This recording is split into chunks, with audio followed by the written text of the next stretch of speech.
Japan stands as an archipelago of nearly 7,000 islands scattered across the western Pacific Ocean.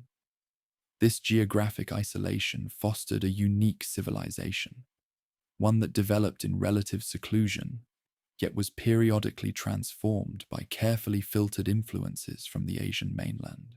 This distinctive environment gave birth to the samurai tradition and the feudal system that defined Japan for nearly 1,000 years.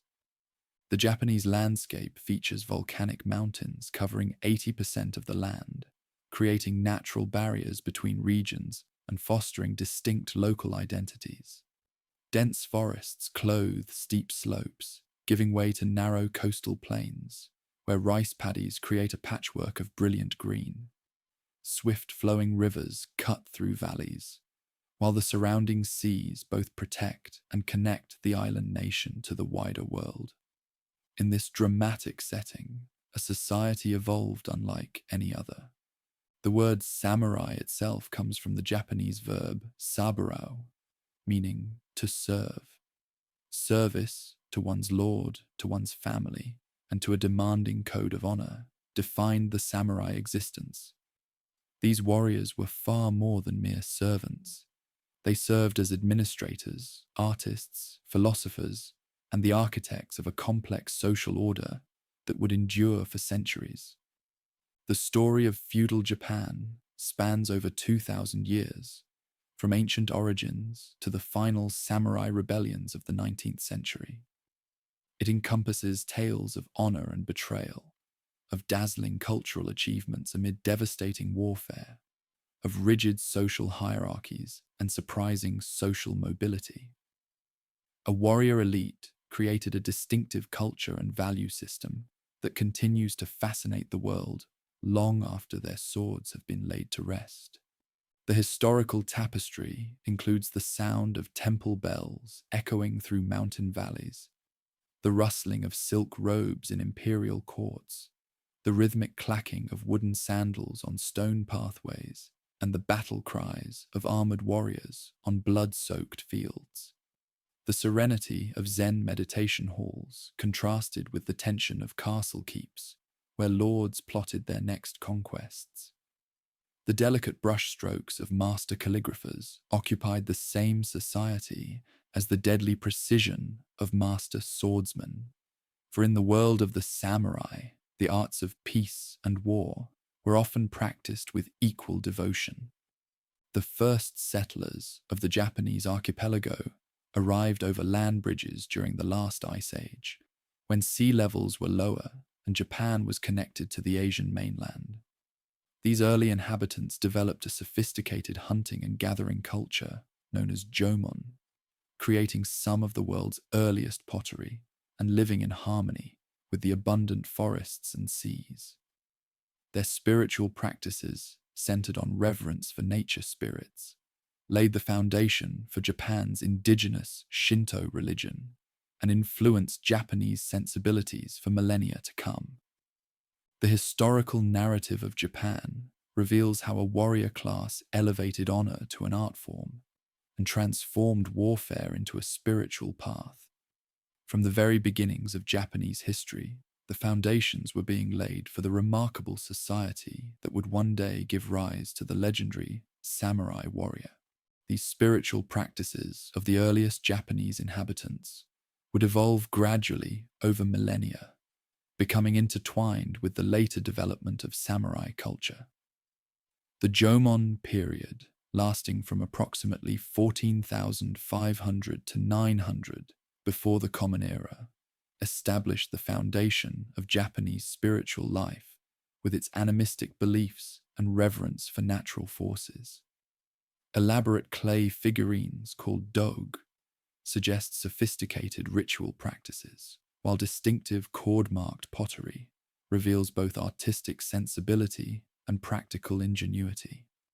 These early inhabitants lived in semi-subterranean pit dwellings arranged in small villages, sustaining themselves through hunting, fishing, and gathering the abundant resources of the Japanese forests. A profound cultural transformation began around 900 BCE with the arrival of new migrations from the Asian mainland, marking the beginning of the Yayoi period. These newcomers brought wet rice agriculture, weaving, and metalworking technologies that revolutionized life in the archipelago. Bronze weapons and tools appeared alongside iron implements, dramatically increasing agricultural productivity and changing settlement patterns. The labor-intensive practice of rice cultivation required cooperative effort and complex irrigation systems, fostering more hierarchical social structures and the emergence of powerful clan leaders.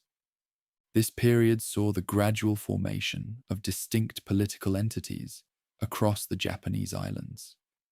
Chinese chronicles from the 3rd century describe a land called Wa, composed of more than 100 small states. The most notable account mentions a powerful female ruler named Himiko, who controlled a federation of these states from her capital in Yamato. She was described as a shamaness who used divination to govern her people, suggesting the powerful connection between political leadership and spiritual authority in early Japan.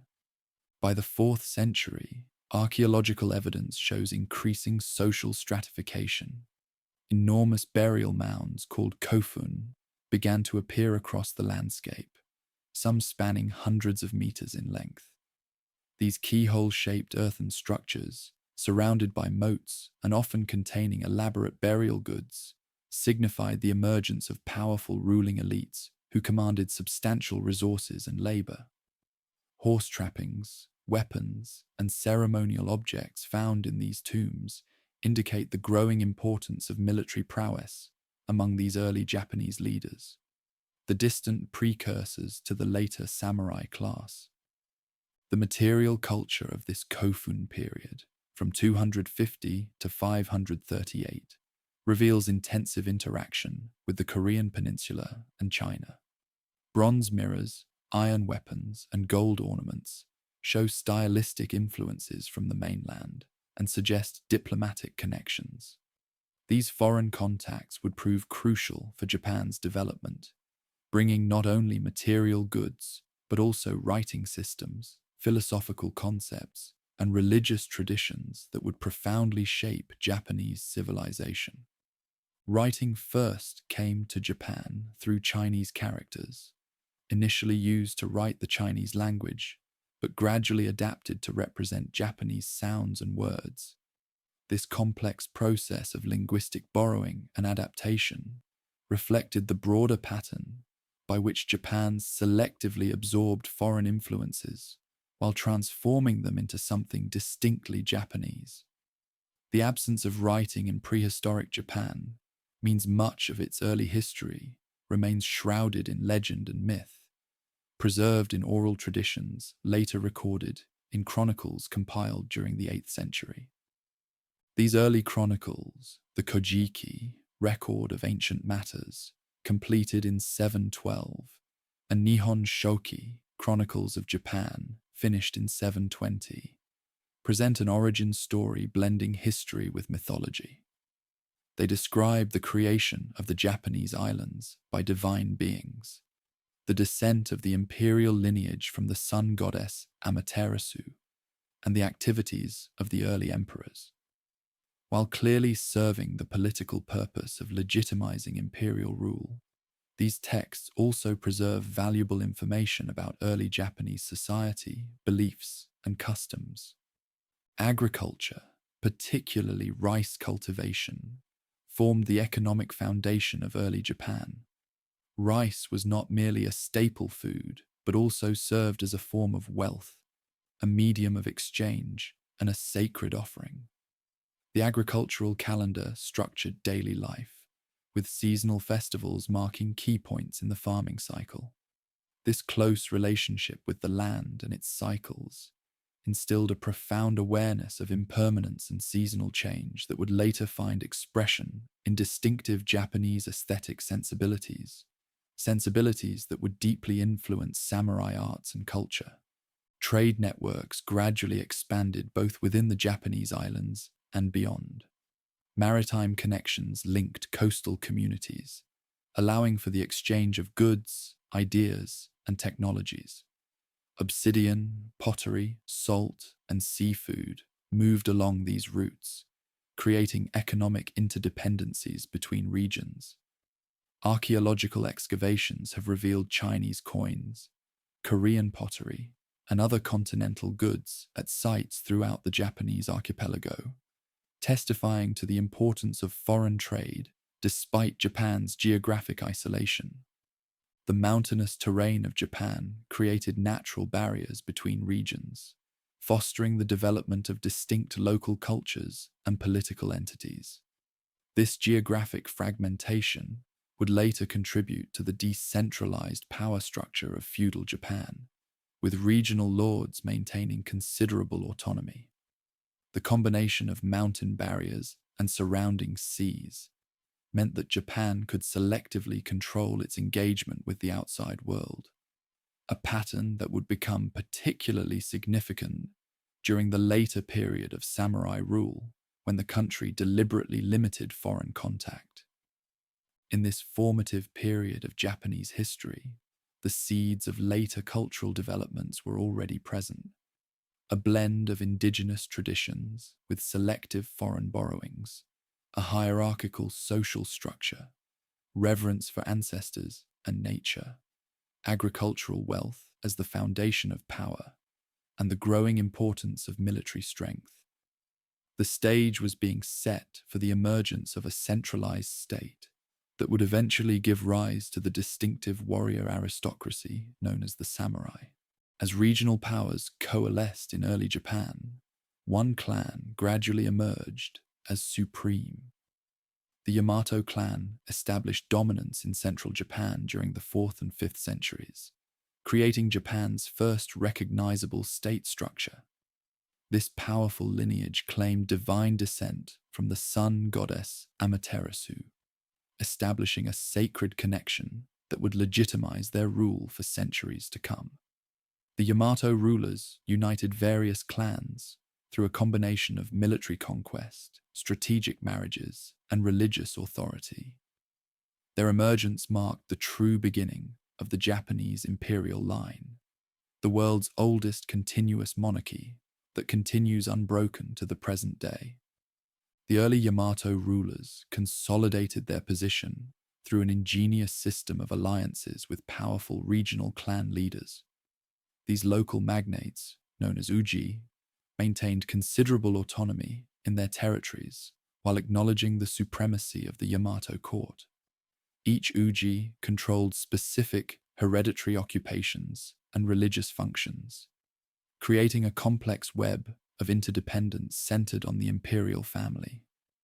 The emperor served as the symbolic head of this confederation, performing crucial religious rituals that were believed to ensure the prosperity and harmony of the realm. A pivotal moment in Japanese history arrived in 538, when Buddhism was officially introduced to Japan via the Korean kingdom of Baekje. A diplomatic mission presented the Yamato court with Buddhist scriptures, a statue of the Buddha, and other ritual objects. This foreign faith arrived alongside advanced technologies, Chinese writing, and continental political ideas. The acceptance of Buddhism sparked internal conflict among the conservative clans who favored maintaining indigenous Shinto practices and those who saw advantages in adopting elements of continental civilization. After initial resistance, Buddhism gained imperial support and began to transform Japanese culture. Prince Shotoku, who served as regent from 594 to 622, became the great champion of Buddhist learning and Chinese-style governance. He authorized the construction of Japan's first great Buddhist temples, sent diplomatic missions and students to China, and issued Japan's earliest formal legal code, the 17-article Constitution. This document emphasized Confucian principles of harmony, respect for authority, and ethical government service. Though less a constitution in the modern sense than a set of moral precepts for officials, it represented an important step toward a more centralized state administration. The most dramatic transformation of the early Japanese state came with the Taika reform of 645, launched following a court coup. The victorious faction implemented a series of sweeping changes modeled after the Chinese Tang dynasty system. These reforms introduced a centralized bureaucracy, a complex legal code, and a land redistribution system. The new order theoretically abolished private land ownership, declared all land the property of the emperor, and established a system where agricultural fields would be reallocated every 6 years based on household size. A comprehensive administrative system divided the country into provinces, districts, and villages, each with appointed officials responsible for tax collection, conscription, and maintaining order. The reforms also established the Ritsuryo system, a detailed legal code covering both criminal matters and administrative procedures. This system created ranks and offices within a complex bureaucracy, specifying the responsibilities, privileges, and ceremonial roles of each position. To implement this ambitious political vision, the Japanese established their first permanent capital city at Heijokyo, modern Nara, in 710. Modeled after the Chinese capital Chang'an, this planned city featured a grand ceremonial avenue, a carefully laid grid pattern of streets, and impressive government buildings. Buddhist temples of unprecedented scale rose throughout the capital, housing treasures of religious art and serving as centers of learning. The most spectacular of these, Todaiji, contained a massive bronze Buddha statue over 15 meters tall, symbolizing the growing wealth and sophistication of the Japanese state. Despite these ambitious reforms, the reality of Japanese political life often diverged from the ideal Chinese-inspired model.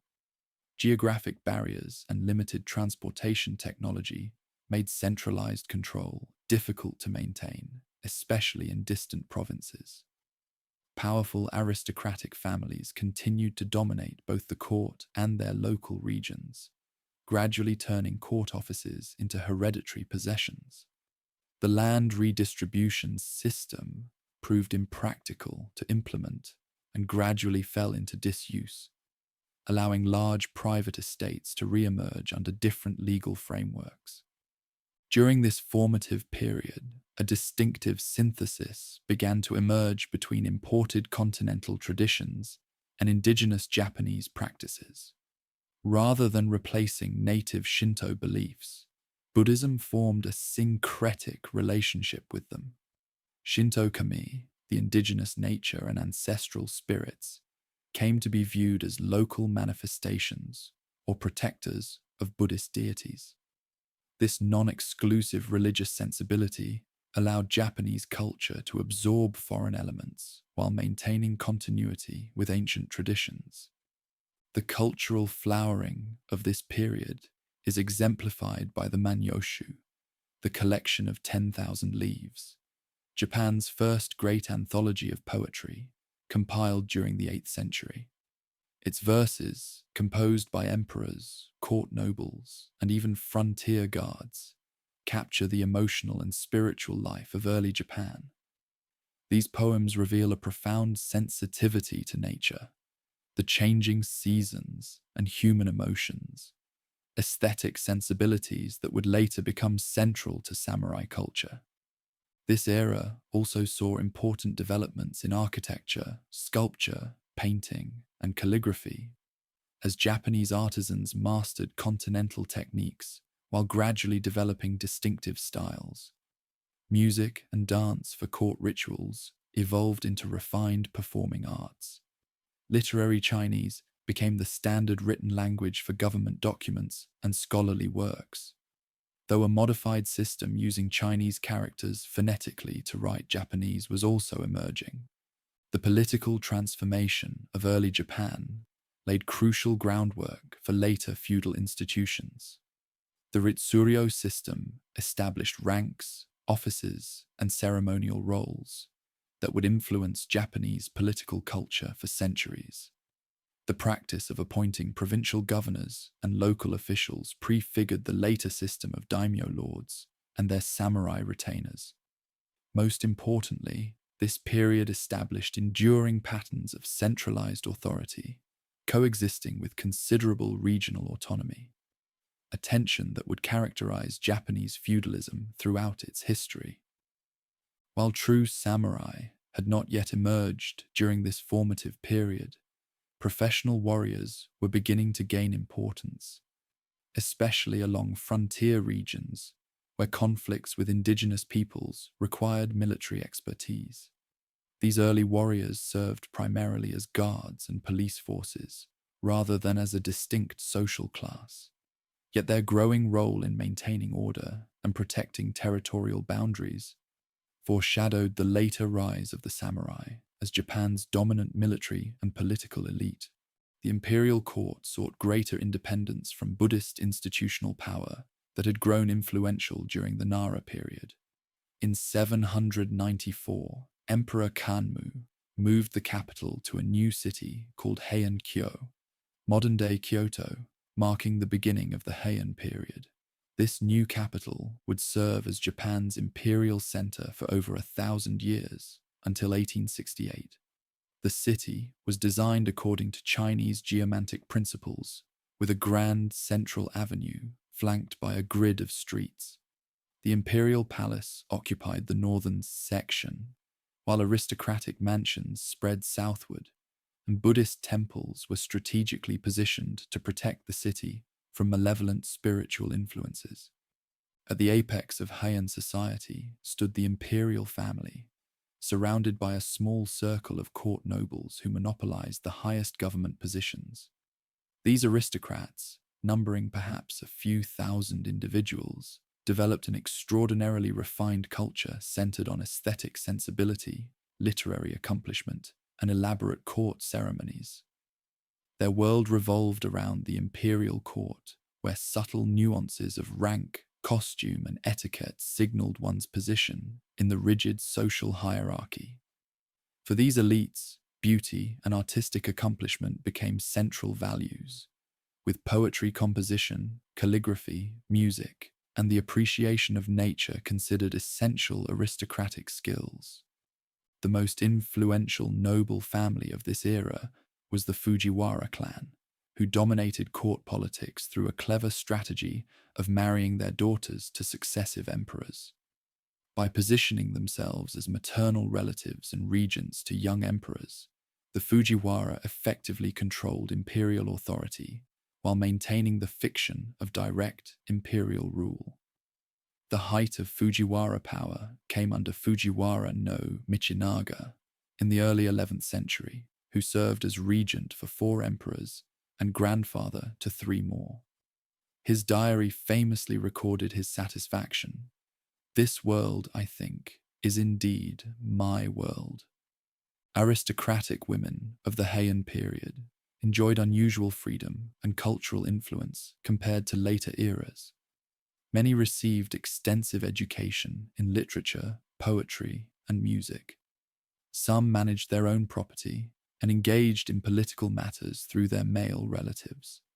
Most significantly, women produced much of the greatest literature of the age, writing in the vernacular Japanese language rather than the formal Chinese used for official documents and male scholarly writing. This literary flowering included poetry collections, personal diaries, and perhaps most famously, Murasaki Shikibu's The Tale of Genji, often considered the world's first novel and a masterpiece of psychological insight. The aesthetic sensibilities developed during the Heian period would profoundly influence all subsequent Japanese culture, including the later samurai class. Court nobles cultivated a heightened appreciation for the subtle, the transient, and the suggestive. The concept of mono no aware, a poignant awareness of the impermanence of all things, permeated artistic expression. The changing seasons, falling cherry blossoms, autumn leaves, and other natural phenomena became potent symbols of the beautiful yet fleeting nature of life itself. This aesthetic sensibility found expression in poetry, painting, garden design, and even the arrangement of incense or the folding of garments. While the court aristocracy developed their refined aesthetic culture, significant changes were occurring in the provinces that would ultimately transform Japanese society. The Ritsuryo system of public land and tax collection gradually broke down as nobles, temples, and shrines accumulated tax-exempt estates called shuin. These private properties, often managed by local notable families, increasingly escaped central government control. Absentee aristocratic proprietors in the capital relied on local managers to maintain order and collect revenues, creating opportunities for provincial elites to build their own power bases. The imperial court, focused on ceremonial functions and cultural refinement, gradually lost effective control over the countryside. Provincial governorships, once rotated among court nobles, became increasingly hereditary and autonomous. Tax revenue flowing to the central government diminished, while regional power centers multiplied. The court responded by appointing powerful warriors as provincial governors, expecting them to restore order and ensure tax collection. But these military men often established their own independent authority instead. The need for security in the provinces led to the emergence of local military bands centered around influential families. The term samurai, meaning one who serves, first appeared during this period to describe these armed retainers who provided protection for shuin estates and their managers. Initially low in status and often employed by noble proprietors or provincial officials, these early warriors gradually developed their own distinctive values, practices, and family networks. They emphasized martial skills, personal loyalty, and practical administration, rather than the refined aesthetic culture of the court.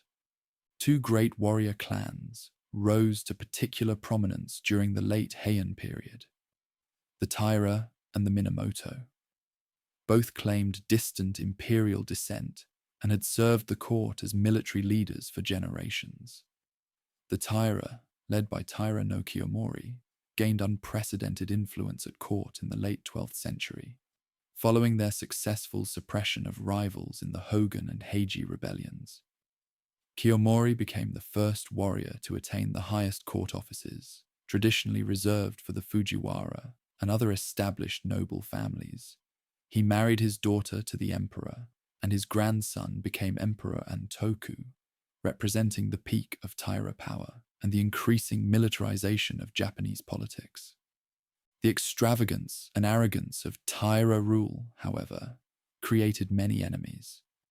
Provincial warrior families resented their monopolization of power, while traditional court nobles bristled at their upstart status and military methods. The Minamoto clan, temporarily eclipsed after earlier defeats, rebuilt their power in eastern Japan under the leadership of Minamoto no Yoritomo. The stage was set for a decisive conflict that would transform Japan's political structure and establish samurai dominance for the next 7 centuries. The gap between the elegant world of the Heian court and the harsh reality of provincial life grew ever wider. Court nobles composed poetry about cherry blossoms, while provincial warriors engaged in bloody power struggles. Yet aspects of court culture gradually filtered down to these emerging warrior elites, who increasingly adopted aristocratic aesthetic values alongside their martial ethos. This distinctive blend of martial prowess with artistic refinement would become a hallmark of mature samurai culture in subsequent centuries. The Heian period, for all its cultural brilliance, contained the seeds of its own transformation. The very aesthetic that celebrated impermanence and the poignant beauty of decline seemed to anticipate the court's eventual loss of practical power. As the 12th century progressed, provincial warriors increasingly asserted themselves in national politics, challenging the courtier's monopoly on legitimate authority.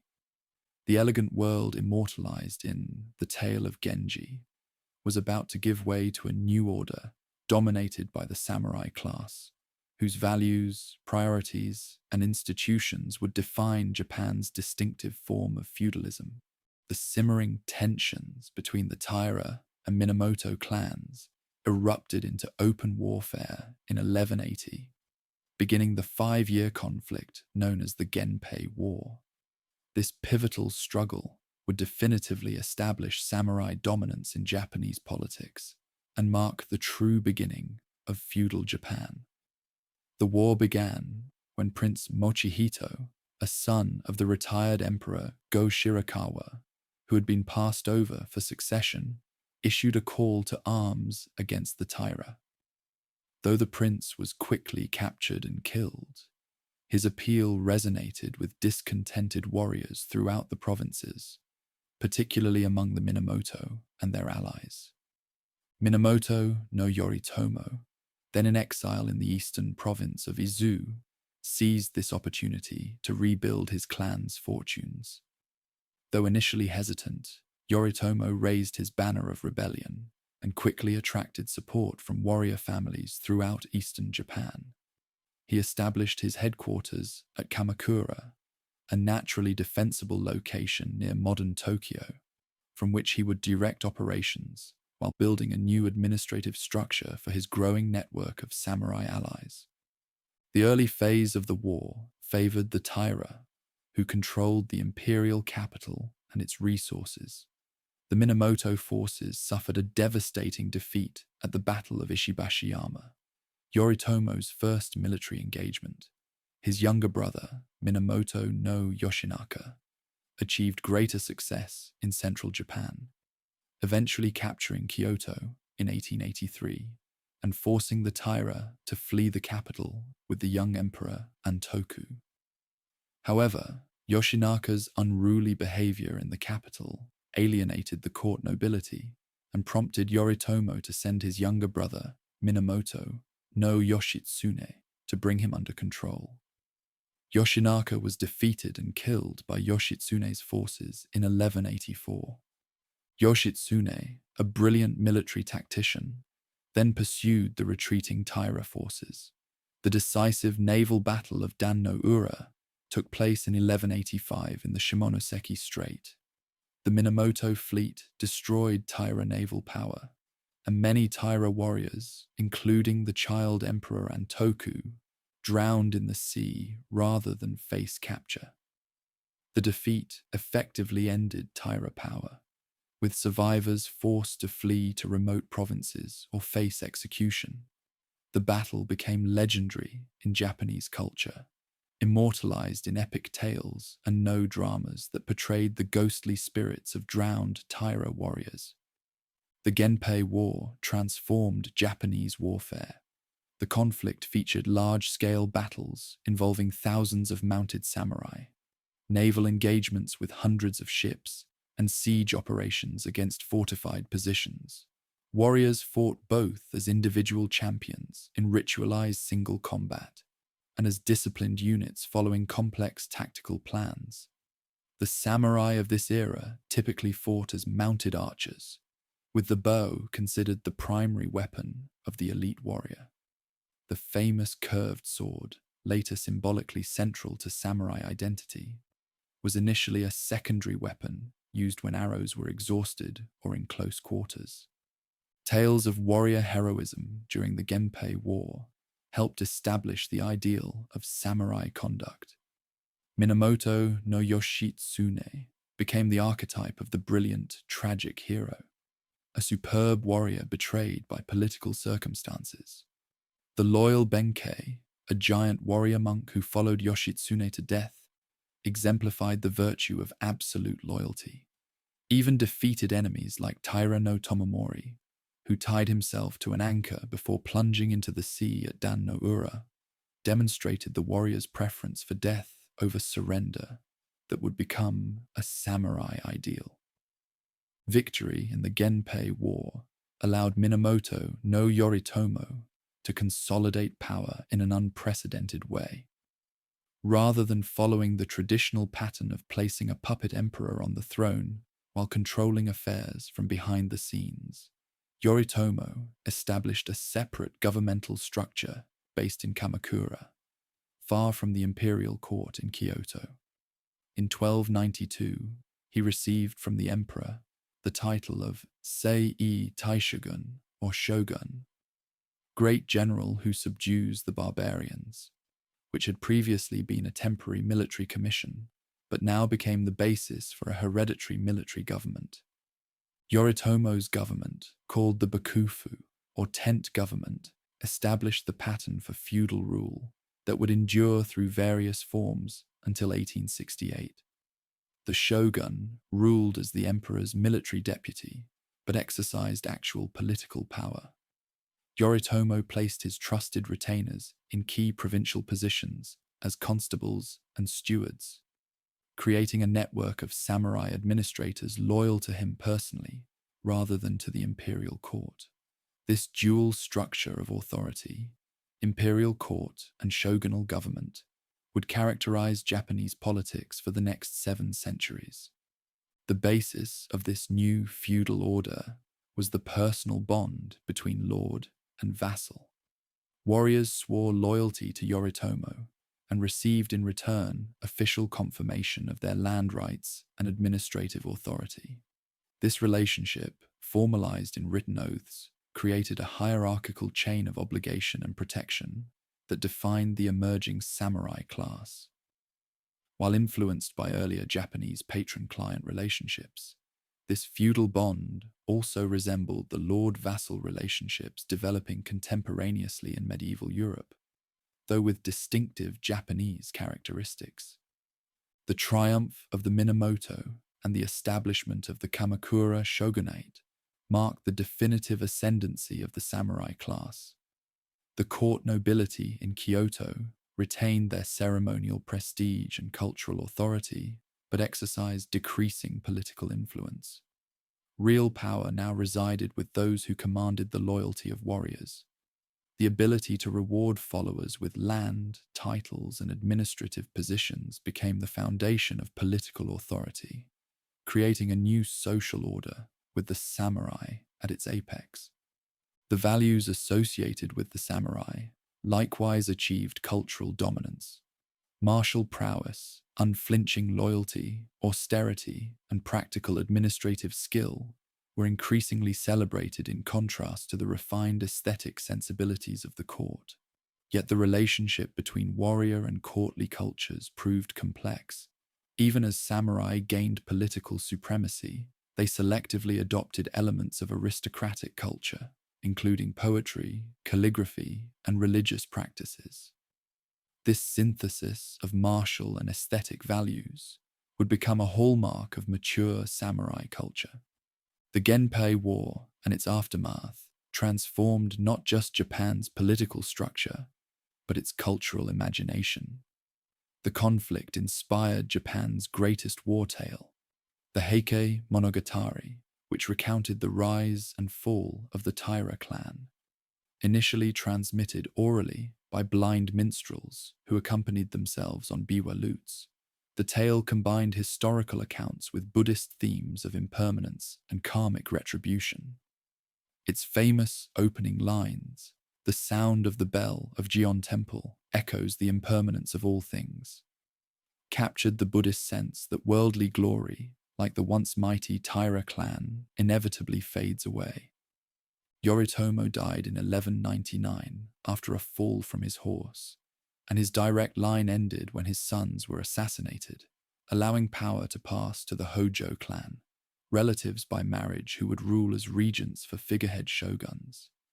Yet the system Yoritomo created would endure, establishing the institutional framework and cultural foundations of feudal Japan that would continue to evolve through centuries of samurai rule. With the establishment of the Kamakura Shogunate, Japan entered a new historical phase defined by samurai governance. The Bakufu, originally conceived as Yoritomo's personal headquarters, evolved into a complex governmental institution with administrative bureaus, judicial courts, and deliberative councils. The heart of this system was the samurai dokoro, or board of retainers, which managed relations with vassals, recorded land holdings, and settled disputes among warriors. This organization exemplified the practical, administrative focus of samurai rule, in contrast to the ritual-centered governance of the imperial court. Following Yoritomo's death in 1199, actual power passed to the Hojo clan. Yoritomo's young sons, Yori-ije and Sanetomo, successively held the title of shogun, but both died under suspicious circumstances. Yori possibly assassinated by Hojo agents, and Sanetomo murdered by his own nephew at the Tsurugaoka Hachiman shrine in Kamakura. After Sanetomo's death in 1219, the Hojo family instituted a regency system, installing imperial princes or members of the Fujiwara family as titular shoguns, while wielding real authority themselves through the position of shikken or regent. This complex structure of delegated authority, the emperor delegating to the shogun, who was in turn controlled by the Hojo regent, reflected a distinctively Japanese approach to political legitimacy. Direct power was veiled behind layers of ceremonial authority, creating a separation between symbolic legitimacy and actual governance. This political philosophy would persist throughout the feudal period, even as different warrior houses rose and fell in the struggle for dominance. The Kamakura Bakufu governed through a network of vassals who had sworn personal loyalty to Yoritomo. These gokenin, or housemen, received official recognition of their land holdings and administrative authority in exchange for military service when called upon. The shogunate appointed jito, or stewards, to manage and collect revenues from estates, and shugo, or constables, to maintain order and lead military forces in each province. This system allowed centralized control while accommodating the realities of limited communication and transportation technology in medieval Japan. A distinctive feature of the Kamakura Shogunate was its judicial system. The Bakufu established regular courts to hear disputes among its vassals, developing a body of precedent-based law focused on practical resolution rather than abstract principles. Samurai valued clear, decisive judgments that maintained order and respected established rights. Land disputes, inheritance conflicts, and questions of vassalage obligations constituted the majority of cases. This emphasis on practical jurisprudence reflected the samurai ethos of direct action and administrative effectiveness. During this period, the emerging samurai class developed distinctive cultural values and spiritual practices that would define their identity for centuries. The ideal of Bushido, the way of the warrior, began to take shape as a code of conduct emphasizing loyalty, honor, martial skill, and self-discipline. Drawing from Buddhist, Confucian, and indigenous traditions, Bushido promoted stoic endurance, emotional restraint, and preferring death to dishonor. While the term Bushido itself would not become common until the 17th century, its core values were clearly evident in Kamakura period texts and behavior. Zen Buddhism gained particular influence among the samurai during the Kamakura period. Introduced from China, Zen emphasized meditation, direct insight, and the transcendence of conceptual thinking. Its austere discipline, emphasis on direct experience, and rejection of elaborate ritual appealed to warrior sensibilities. Zen monks often served as advisors to shogunate officials, and Zen monasteries became centers for the transmission of continental culture, including literature, painting, architecture, and garden design. The Zen aesthetic of simplicity and understatement would become a defining feature of samurai cultural expression. Other new Buddhist movements also flourished in this era, reflecting a spiritual awakening among all classes of Japanese society. Pure Land Buddhism, propagated by the monk Honen and his disciple Shinran, offered salvation through faith in Amida Buddha, appealing particularly to commoners with its accessible practices. Nichiren developed a nationalistic form of Buddhism centered on the Lotus Sutra, prophesying that Japan would become the center for Buddhist renewal. These new sects, with their emphasis on personal faith and simplified practices, challenged the esoteric ritual Buddhism of the court aristocracy and offered spiritual paths more suited to the practical warrior class and ordinary people. The military skills that defined the samurai continued to evolve during the Kamakura period. Mounted archery remained the prestigious combat form for elite warriors, requiring years of training to master. Samurai armor became increasingly sophisticated, with lamellae of lacquered leather or metal laced together with silk cords to create flexible protection. The curved sword gained greater prominence, with bladesmiths developing innovative forging techniques that produced weapons of legendary sharpness and resilience. Military training emphasized not only technical skill, but spiritual preparation, with warriors cultivating the mental discipline to face death unflinchingly. The Kamakura Shogunate faced its greatest challenge in the Mongol invasion attempts of 1274 and 1281. Under Kublai Khan, the Mongol Empire dispatched massive fleets and armies to conquer Japan. The first invasion landed on Kyushu, but withdrew after a severe storm damaged their fleet. The second invasion, far larger, consisted of 2 fleets with combined forces, numbering perhaps 140,000 warriors. After fierce fighting on the beaches of Kyushu, another massive typhoon destroyed much of the Mongol fleet, forcing the survivors to withdraw. These fortuitous storms, credited to divine intervention, became known as kamikaze, or divine winds. The Mongol invasions strained the Kamakura Bakufu, despite their ultimate failure. Unlike previous conflicts against Japanese opponents, these foreign invasions offered no opportunity for land rewards to loyal vassals, as no Mongol territories could be distributed in Japan. Many samurai families faced financial hardship after mobilizing for war without receiving compensatory rewards.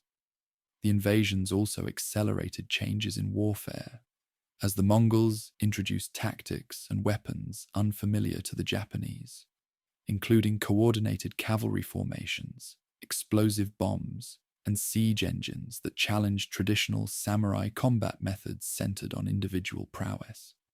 Economic and social changes during the Kamakura period gradually undermined the original basis of samurai authority.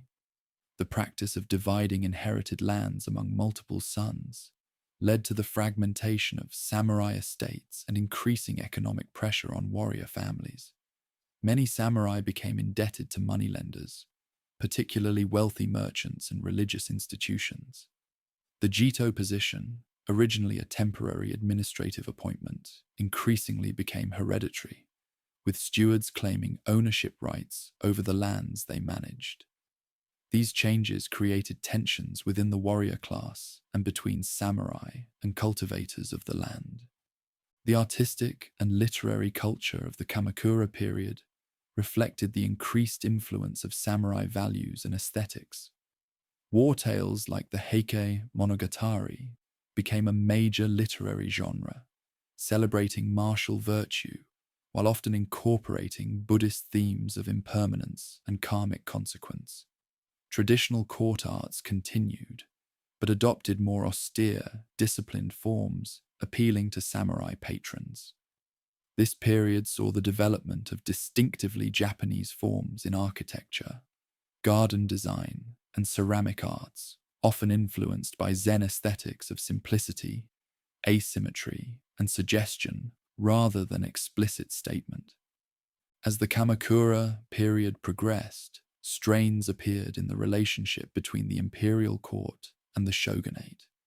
Emperor Go-Daigo, ascending the throne in 1318, resented the limitations on imperial power and secretly planned to restore direct imperial rule. His conspiracies were initially discovered and suppressed by the Kamakura Bakufu, which sent him into exile. However, Go-Daigo escaped, raised a new rebellion, and found support among discontented warriors, including Ashikaga Takauji, a Bakufu commander who defected to the imperial cause. In 1333, Takauji captured Kyoto, while another imperial supporter, Nitta Yoshisada, led an attack on Kamakura itself, destroying the shogunate's seat of power. After nearly 150 years, the Kamakura Shogunate collapsed, ending Japan's first sustained experiment in samurai governance, but setting patterns that would influence all subsequent forms of feudal rule in Japan. The fall of the Kamakura Shogunate in 1333 opened a new chapter in the evolution of samurai rule. Emperor Go-Daigo, having successfully overthrown the Bakufu with the help of disaffected warriors, attempted to restore direct imperial governance through the Kenmu Restoration. This brief experiment in imperial rule quickly faltered as Go-Daigo rewarded court nobles rather than the samurai who had fought for his cause. Ashikaga Takauji, the powerful warrior who had initially supported Go-Daigo, grew disillusioned with the emperor's governance and raised his banner in rebellion. By 1336, Takauji had seized Kyoto and installed a rival emperor from a different branch of the imperial family. Go-Daigo fled to the mountainous Yoshino region south of the capital, establishing a competing imperial court.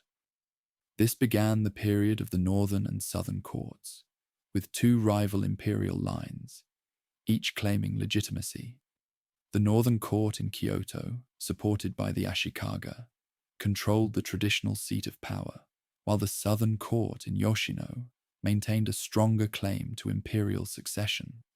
This schism would last for nearly 60 years, creating a complex landscape of competing loyalties and legitimacy claims.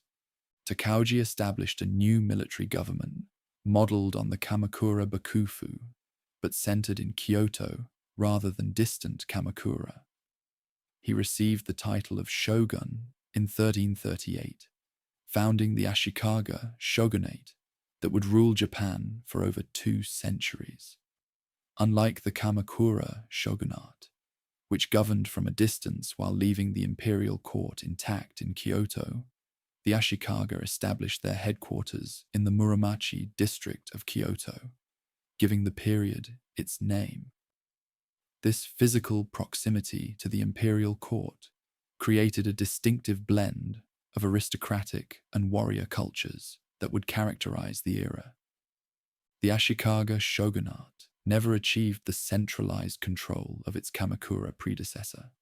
Takauji had built his support by promising greater autonomy to regional warlords, and his government lacked the institutional strength to impose tight control over distant provinces.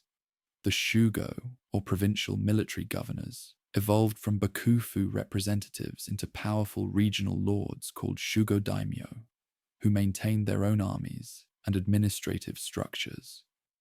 While nominally loyal to the shogun, these magnates pursued their own interests and often engaged in power struggles with one another. The most capable of the Ashikaga shoguns, Yoshimitsu, the third shogun who ruled from 1368 to 1394, temporarily strengthened central authority through a combination of military pressure and shrewd alliance building. He brought an end to the imperial schism in 1392, convincing the southern court to surrender its imperial regalia and reunify the imperial line. Yoshimitsu also established formal trade relations with Ming China, ending a long hiatus in official contact between the two countries. The trade in luxury goods, books, and art objects fostered a new wave of continental cultural influence in Japan. Yoshimitsu's cultural patronage exemplified the distinctive synthesis of aristocratic refinement and samurai power that characterized the Muromachi period. He built the magnificent Kinkaku-ji, the Temple of the Golden Pavilion, as a retirement villa that combined Japanese and Chinese architectural elements in spectacular harmony. The upper floors, covered in gold leaf and represented as pure expressions of aristocratic taste, while the ground floor exemplified samurai austerity. After his death, the villa was converted to a Zen temple according to his wishes, symbolizing the growing spiritual and aesthetic influence of Zen Buddhism on samurai culture. The Muromachi period saw unprecedented cultural flowering, particularly in the arts patronized by the warrior elite. The refined aesthetics of aristocratic culture merged with the spiritual depth of Zen Buddhism and the practical sensibilities of the samurai class to create distinctive art forms. Ink landscape painting, imported from China, but developed in uniquely Japanese directions, flourished under masters like Sesshu Toyo, whose landscapes captured both natural scenes and spiritual insight through masterful brush technique. The art of garden design reached new heights of sophistication, with dry landscape gardens using carefully arranged rocks, raked gravel, and minimal vegetation to suggest natural scenes and express philosophical concepts. No theater emerged as a refined performance art combining dance, music, poetry, and masked drama. Developed by Kanami and his son Zeami under the patronage of Shogun Yoshimitsu, No distilled human experience to its essence, often focusing on supernatural encounters, spiritual transformation, and the lingering attachments of the dead to the world of the living. Its austere aesthetic, symbolic movements, and poetic text resonated with samurai values of discipline and emotional restraint, while incorporating aristocratic literary traditions. The tea ceremony evolved from casual gatherings for tea drinking into a highly formalized ritual art expressing core Zen principles. The wabi aesthetic, finding beauty in austerity, imperfection, and natural processes, guided the development of tea practice. Tea masters like Murata Juko and Takeno Ju established the spiritual and aesthetic foundations of the tea ceremony, which would reach its culmination in the next century under Sen no Rikyu. Through tea ceremony, samurai could cultivate mental discipline, aesthetic discernment, and spiritual insight within a structured social context. While cultural achievement flourished, political stability gradually eroded during the later Muromachi period. The Onin War, which erupted in 1467 as a succession dispute within the Ashikaga house, marked a turning point. What began as a conflict between rival factions in Kyoto spiraled into 11 years of destructive warfare that devastated the capital and spread throughout the provinces. By the time fighting subsided in 1477, central authority had effectively collapsed, and Japan entered the chaotic Sengoku period, the age of warring states. The Onin War demonstrated the deepening crisis in shogunal authority. Regional Shugo daimyo had grown increasingly independent, commanding their own bands of samurai retainers and governing their territories with minimal reference to the Bakufu. The war accelerated the breakdown of traditional power structures as lower-ranking samurai seized opportunities to overthrow their superiors. A new class of daimyo emerged from this upheaval, the Sengoku daimyo, or warring states lords, who built their power through military strength rather than court appointments or shogunal recognition. Even as political fragmentation intensified, distinctive features of samurai culture continued to evolve. The aesthetic concept of yugen, a mysterious depth and profound grace, found expression in poetry, painting, and garden design. Samurai patrons valued suggestion over explicit statement, asymmetry over perfect balance, and natural materials over lavish ornamentation. These aesthetic preferences reflected both Zen influence and practical warrior sensibilities that equated simplicity with readiness for action and spiritual clarity. The samurai themselves underwent significant social evolution during this period. The ideal warrior was increasingly expected to master both cultural and martial arts. The concept of bunbu ryodo, or literary and military arts equally. A successful samurai needed not only fighting skills, but also administrative ability, cultural refinement, and spiritual depth.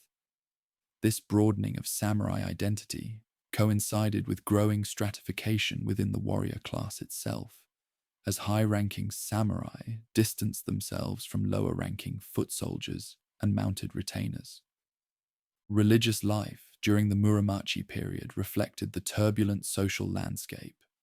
Zen Buddhism maintained its appeal to the samurai elite, providing spiritual discipline complementary to warrior training.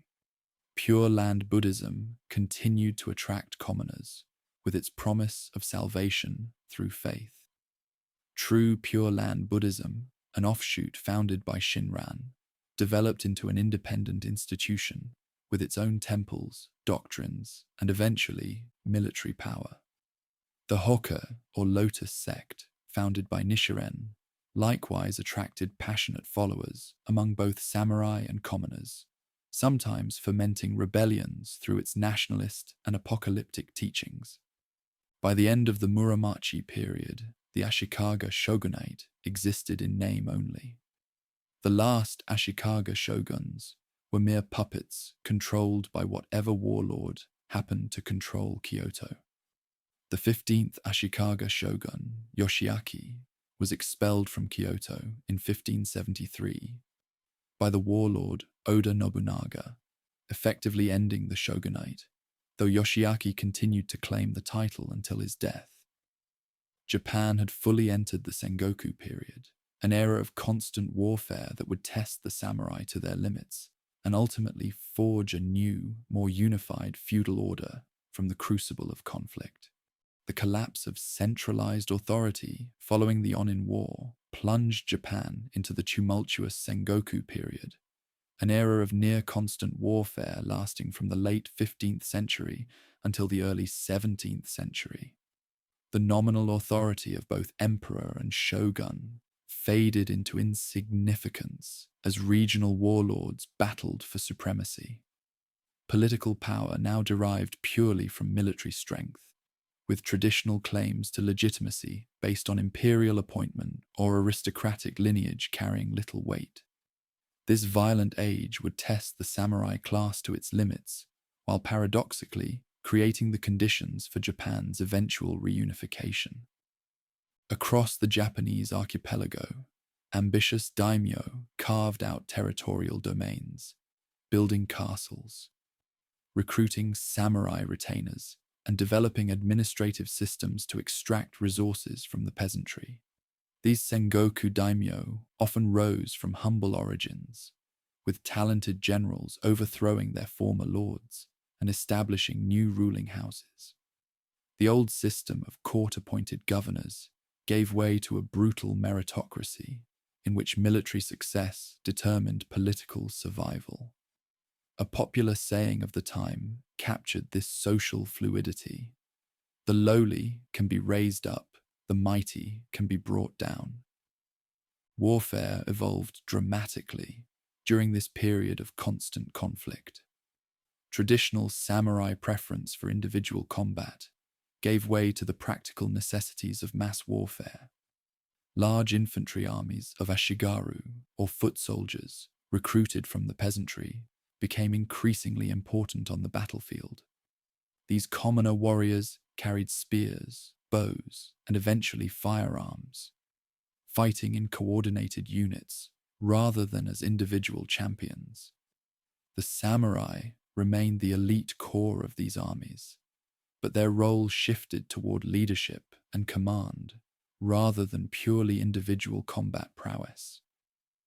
The introduction of European firearms in 1543, when Portuguese traders arrived on the island of Tanegashima, revolutionized Japanese warfare. The matchlock arquebus, called Tanegashima after the island, quickly spread throughout Japan as daimyo recognized its tactical value. Despite the samurai's traditional emphasis on swordsmanship and archery, pragmatic warlords rapidly incorporated gun units into their armies. By 1575, at the Battle of Nagashino, Oda Nobunaga deployed 3,000 gunners in rotating volleys to shatter the charging cavalry of the Takeda clan, demonstrating how technology could overcome traditional samurai tactics. Castle construction flourished during the Sengoku period, as daimyo sought defensible headquarters for their domains. Earlier fortifications, typically simple wooden structures on hills or mountaintops, evolved into complex stone fortresses with multiple defensive layers. Innovations included stone foundations, multiple moats, angled walls to deflect projectiles, and strategically placed guard towers. These castles served not only as military strongholds, but also as administrative centers, symbols of daimyo authority, and eventually as impressive architectural achievements blending practical defense with aesthetic sophistication. The constant warfare forced significant innovations in military organization and logistics. Successful daimyo developed methods to recruit, train, supply, and command larger armies than ever before in Japanese history. Supply lines, field fortifications, intelligence networks, and siege techniques all evolved rapidly through practical necessity. Battlefield tactics became more sophisticated, with combined arms approaches integrating cavalry, infantry, archers, and gunners into coordinated operations. Written military manuals appeared, systematizing the accumulated wisdom of campaign experience. Military leaders of exceptional ability emerged during this chaotic period. Takeda Shingen and Uesugi Kenshin, fierce rivals who faced each other in 5 battles at Kawanakajima, became legendary for their strategic genius. Date Masamune, the one-eyed dragon who lost an eye to smallpox in childhood, built a powerful domain in northern Japan through cunning diplomacy and fierce fighting. Mori Motonari unified western Japan through careful alliance building and skillful defensive warfare. These and other regional warlords established distinctive styles of governance and military organization adapted to their specific circumstances. For the samurai class, the Sengoku period presented both opportunity and peril. Ambitious warriors could rise from obscurity to commanding positions through battlefield valor and strategic acumen. Conversely, even high-ranking samurai could lose everything in a single defeat. This environmental pressure intensified warrior values of loyalty, courage, and resignation to fate. The samurai developed a distinctive fatalism captured in the saying, "Life and death are but a feather's weight," expressing the ideal of detachment from concerns about survival when duty called for sacrifice. Despite the constant warfare, cultural and economic development continued during the Sengoku period.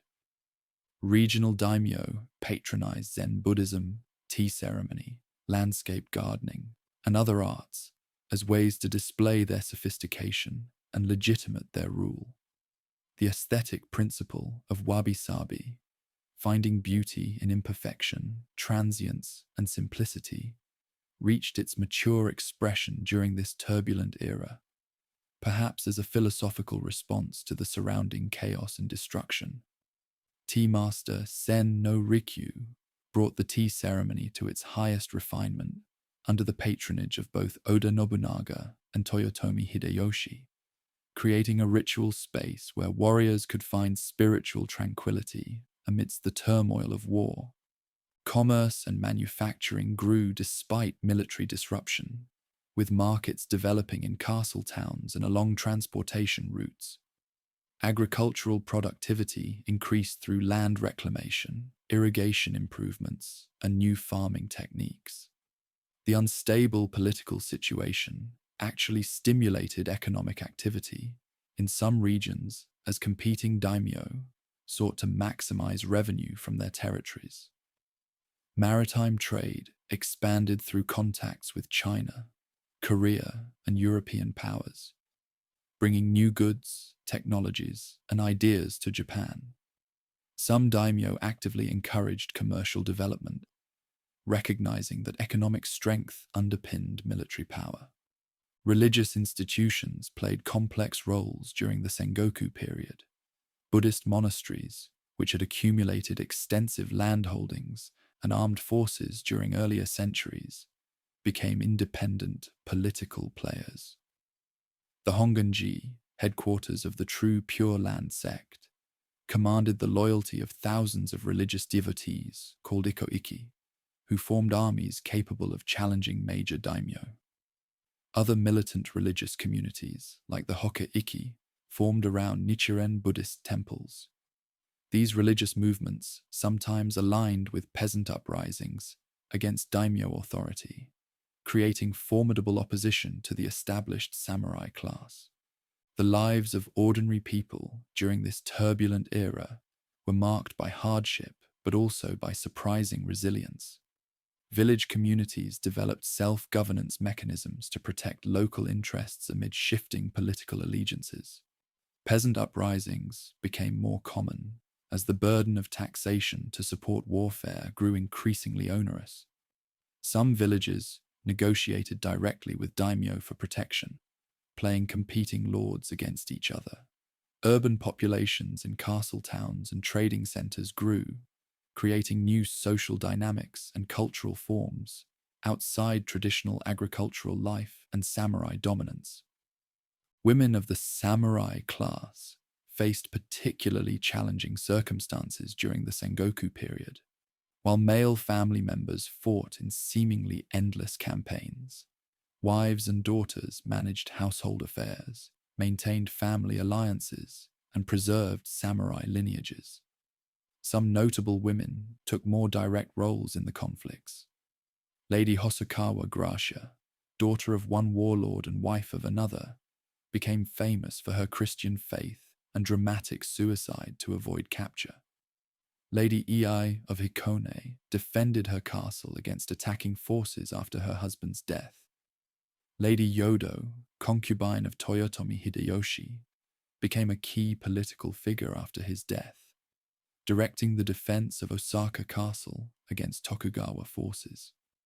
By the mid-16th century, the chaotic competition among hundreds of independent daimyo began to resolve into larger patterns of alliance and conquest.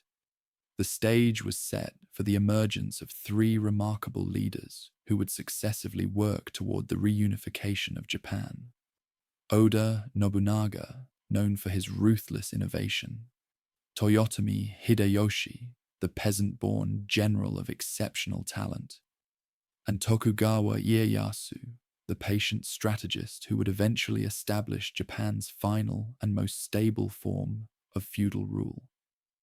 These three unifiers would transform the fragmented landscape of the Sengoku period into a centralized feudal state of unprecedented stability and cultural achievement.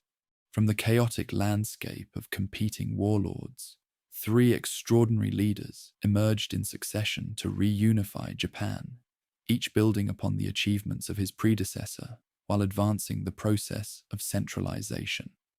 Oda Nobunaga initiated the unification through revolutionary military tactics and ruthless determination.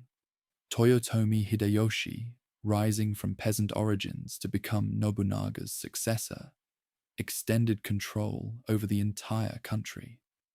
Tokugawa Ieyasu, patiently biding his time and outlasting his rivals, established the stable political structure that would govern Japan for over 2.5 centuries.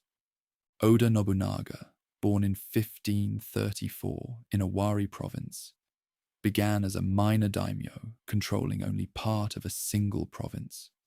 Dismissive courtiers called him the Fool of Owari due to his eccentric behavior and humble territorial base. Yet beneath his unpredictable demeanor lay a brilliant military mind, open to innovation and unrestrained by tradition. After consolidating control of his home province by defeating rival branches of the Oda clan, Nobunaga began expanding his territory through a combination of military conquest, strategic alliances, and diplomatic maneuvering. Nobunaga's military innovations revolutionized Japanese warfare.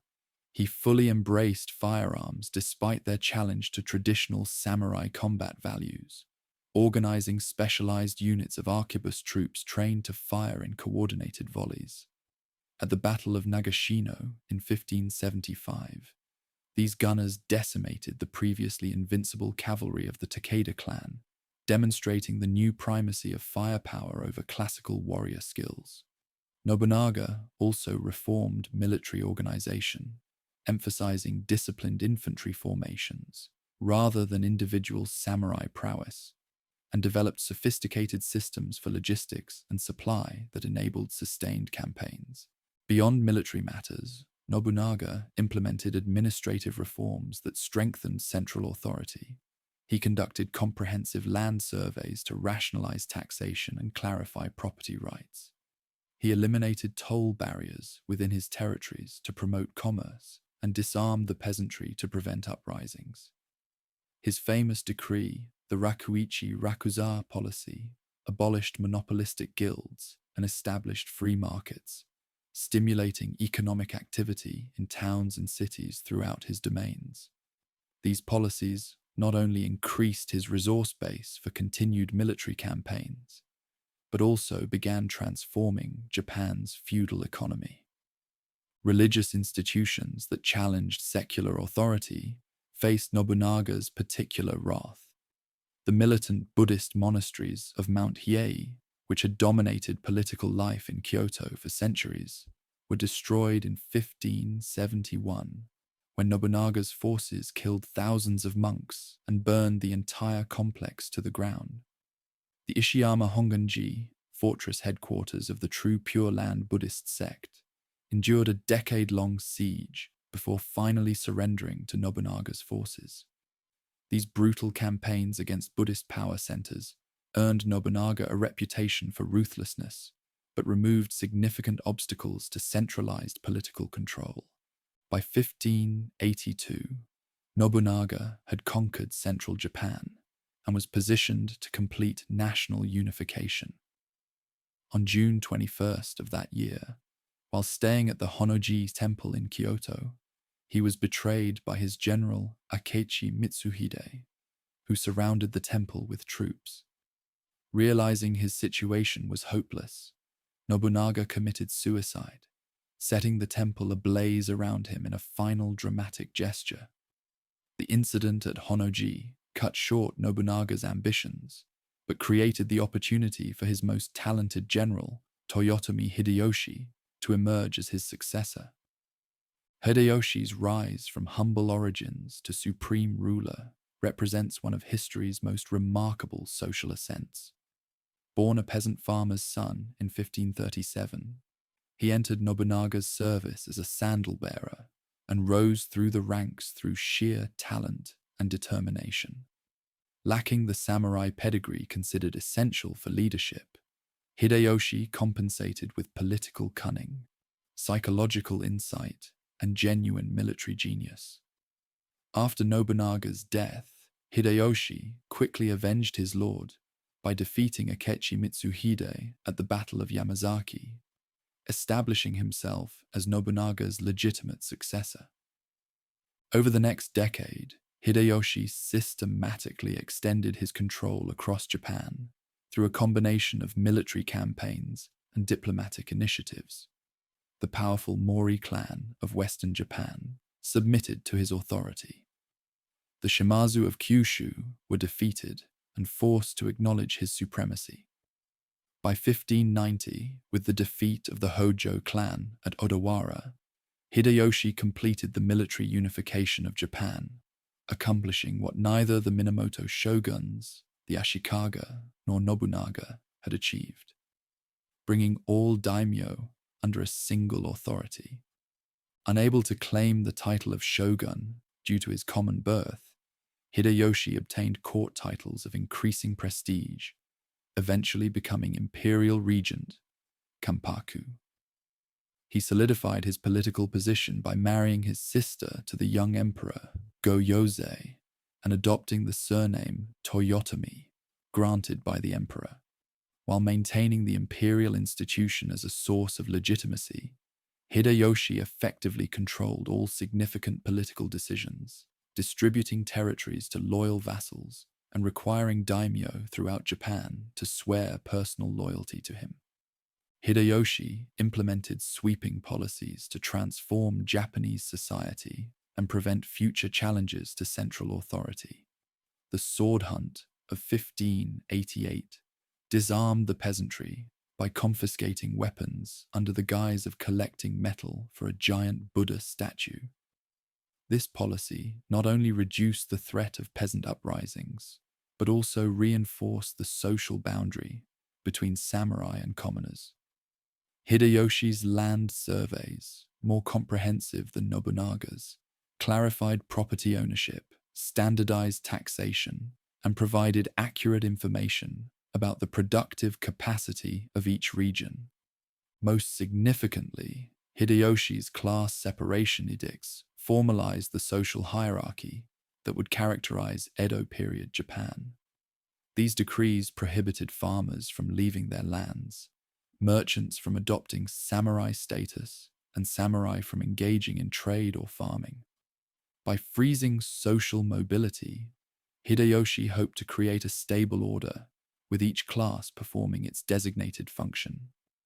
This rigid system contrasted sharply with the fluid social environment of the Sengoku period that had allowed Hideyoshi himself to rise from peasant to ruler. Cultural life flourished under Hideyoshi's patronage, despite his humble origins. He built a magnificent castle at Osaka that displayed unprecedented architectural grandeur. The tea ceremony reached its artistic pinnacle under tea master Sen no Rikyu, whom Hideyoshi appointed as his official tea advisor, before later ordering his suicide, possibly because the aesthetically austere values of the tea ceremony conflicted with Hideyoshi's growing preference for ostentatious display. The lavish golden tea room Hideyoshi constructed, covered entirely in gold leaf, exemplified his taste for spectacular manifestations of power and wealth. Hideyoshi's ambitions extended beyond Japan to the Asian mainland. In 1592, he launched a massive invasion of Korea with the ultimate goal of conquering Ming China. Despite initial successes, the Korean campaign bogged down in the face of fierce Korean resistance and Chinese intervention. A second invasion in 1597 made little headway before Hideyoshi's death. In 1598, led to the recall of Japanese forces. These failed continental adventures drained Japan's resources and created lasting enmity with Korea, but also spread Japanese cultural influence and brought Korean artisans to Japan, particularly potters whose techniques transformed Japanese ceramics. Before his death, Hideyoshi had made elaborate arrangements for his young son, Hideyori, to succeed him, establishing a council of 5 elders to govern as regents. Among these elders was Tokugawa Ieyasu, a powerful daimyo who had submitted to Hideyoshi after being a long-time ally of Oda Nobunaga. Patient, calculating, and profoundly strategic, Ieyasu would navigate the political turmoil following Hideyoshi's death to emerge as Japan's final unifier and the founder of its last feudal regime. The delicate political balance Hideyoshi had established collapsed almost immediately after his death. The Council of 5 Elders split into competing factions, with Tokugawa Ieyasu gradually positioning himself against those most loyal to Hideyoshi's memory and his heir, Hideyori. By 1600, two great alliances had formed: the Eastern Army, led by Ieyasu, and the Western Army, composed of daimyo opposing Tokugawa domination. The stage was set for the decisive battle that would determine Japan's political future. On October 21st, 1600, at the village of Sekigahara, the two massive forces clashed in the largest and most consequential battle in Japanese history. Through superior preparation, strategic positioning, and, critically, the defection of key Western Army generals during the battle, Ieyasu won a decisive victory. The Battle of Sekigahara established Tokugawa Ieyasu as Japan's paramount military and political leader, allowing him to redistribute land to reward allies and punish enemies, fundamentally reorganizing Japan's feudal structure to ensure Tokugawa dominance. 3 years after Sekigahara, in 1603, the emperor appointed Ieyasu as shogun, reviving the military title that had remained vacant since the fall of the Ashikaga. 2 years later, Ieyasu formally retired, passing the shogunal title to his son Hidetada, while continuing to wield power from behind the scenes. This established the precedent of retired shoguns maintaining influence, creating an additional layer of political stability. The one remaining threat to Tokugawa rule, Hideyoshi's son Hideyori at Osaka Castle, was eliminated in 1615 when Ieyasu's forces besieged and destroyed the castle, ending the Toyotomi lineage. With Tokugawa Ieyasu's victory, Japan's century of civil war finally ended. The three great unifiers had transformed Japan from a patchwork of warring states into a centralized feudal system under a single authority. Nobunaga had broken the back of old power structures through military innovation and ruthless determination. Hideyoshi had extended control across the entire country and implemented social reforms that would endure for centuries. Ieyasu had consolidated these achievements into a stable political system that would govern Japan until the modern era. Together, these three remarkable leaders had forged Japanese feudalism in its final and most developed form. The Tokugawa family established the most stable and long-lasting governing structure in Japanese history, moving the administrative center of Japan to Edo, modern Tokyo, symbolized a fresh start after centuries of warfare. The new political order, often called the Bakuhan system, balanced central authority with local autonomy in a carefully designed structure.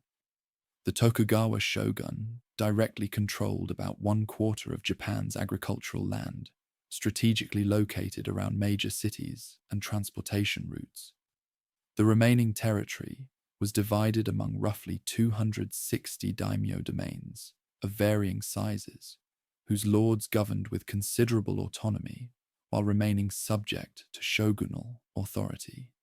To maintain control over these powerful regional lords, the Tokugawa implemented an ingenious system of checks and balances. Daimyo were classified into 3 categories based on their relationship to the Tokugawa family. Shinpan were related to the Tokugawa by blood and considered the most reliable allies. Fudai were those who had supported Ieyasu before the Battle of Sekigahara and occupied important administrative positions in the Bakufu government. Tozama, or outside lords, had submitted to Tokugawa authority only after Sekigahara and remained under greater suspicion and surveillance. The most famous control mechanism was the Sankin Kotai, or alternate attendance system, instituted fully by 1635. This policy required daimyo to maintain 2 residences, one in their home domain and another in Edo, and to spend alternate years in each location. When daimyo returned to their domains, they had to leave their wives and heirs in Edo as hostages, ensuring their continued loyalty. This ingenious system served multiple purposes. It prevented rebellion by keeping daimyo under close observation, drained their financial resources through the expense of maintaining two establishments and traveling between them, exposed provincial lords to the cultural standards of the shogunal capital, and created a constant circulation of regional elites that helped unify the country culturally. The Tokugawa consolidated their rule by strictly controlling foreign contact through the Sakoku, or closed country, policies. With memories of how European firearms had revolutionized warfare during the Sengoku period, and witnessing the colonization of Asian territories by European powers, the shogunate viewed foreign influence as a potential threat to stability. A series of edicts between 1633 and 1639 prohibited Japanese from traveling abroad or returning from overseas, restricted foreign traders to specific ports, expelled most European missionaries, and banned Christianity, which was viewed as a disruptive foreign ideology, potentially undermining shogunal authority. Only the Dutch maintained a European trading presence, confined to the tiny artificial island of Dejima in Nagasaki harbor. Chinese merchants were similarly restricted, and Korean diplomats were allowed limited contact. This policy of controlled isolation was never absolute. Information and ideas continued to filter into Japan through these limited contact points, but it effectively insulated Japanese society from disruptive foreign influences, while the Tokugawa consolidated domestic control. The Tokugawa social order was formalized into a rigid four-class hierarchy. At the top stood the samurai, comprising roughly 6% of the population. Below them were farmers, considered honorable producers of essential food. Artisans occupied the third rank as creators of useful objects, while merchants ranked lowest despite their often substantial wealth, as they were seen as non-productive profiteers. Below this official structure were outcast groups, including the ETA, who performed unclean tasks such as leather tanning and disposing of dead animals, and the Hinin, including entertainers, prostitutes, and beggars. This hierarchical vision reflected Neo-Confucian ideals of social order, where each person had a defined role contributing to society's harmony. For the samurai class, the Tokugawa peace brought profound changes. No longer active warriors engaged in constant battle, samurai became administrators, bureaucrats, and scholars. This transformation created an identity crisis for a class defined by martial values, now living in an era of unprecedented peace. The ideal of the literate warrior, skilled in both cultural and martial arts, gained new emphasis. Samurai studied Confucian classics, practiced calligraphy, and composed poetry, while maintaining martial disciplines through practice rather than battlefield experience. Martial arts evolved into codified forms, emphasizing spiritual development alongside combat techniques, exemplified by the transition from battlefield swordsmanship to the ritualized practice of kendo. The economic foundation of samurai life also changed dramatically. Most samurai became stipended retainers, living in castle towns, rather than landholding lords directly managing rural estates. They received fixed stipends of rice from their daimyo masters, often inadequate for maintaining expected samurai lifestyles. This financial pressure, combined with the temptations of urban consumption, led many samurai into debt to wealthy merchant houses, creating a paradoxical situation where the officially highest-ranking social class became economically dependent on the lowest. Castle towns flourished throughout Japan as administrative centers and samurai residences. These planned urban spaces featured the daimyo castle at the highest point, surrounded by concentric rings of samurai districts organized by rank, with merchant and artisan quarters on the periphery. Edo itself grew into the world's largest city, with a population exceeding 1 million by 1700. Complex water management systems, fire prevention measures, and urban administration developed to manage these large settlements. The concentration of samurai in these urban centers stimulated demand for goods and services, creating vibrant commercial cultures despite official ideology, valorizing the rural farmer over the urban merchant. Outside the castle towns, village life continued under the close supervision of samurai officials. The village served as the basic unit of rural administration, collectively responsible for tax payments, maintaining order, and implementing shogunal directives.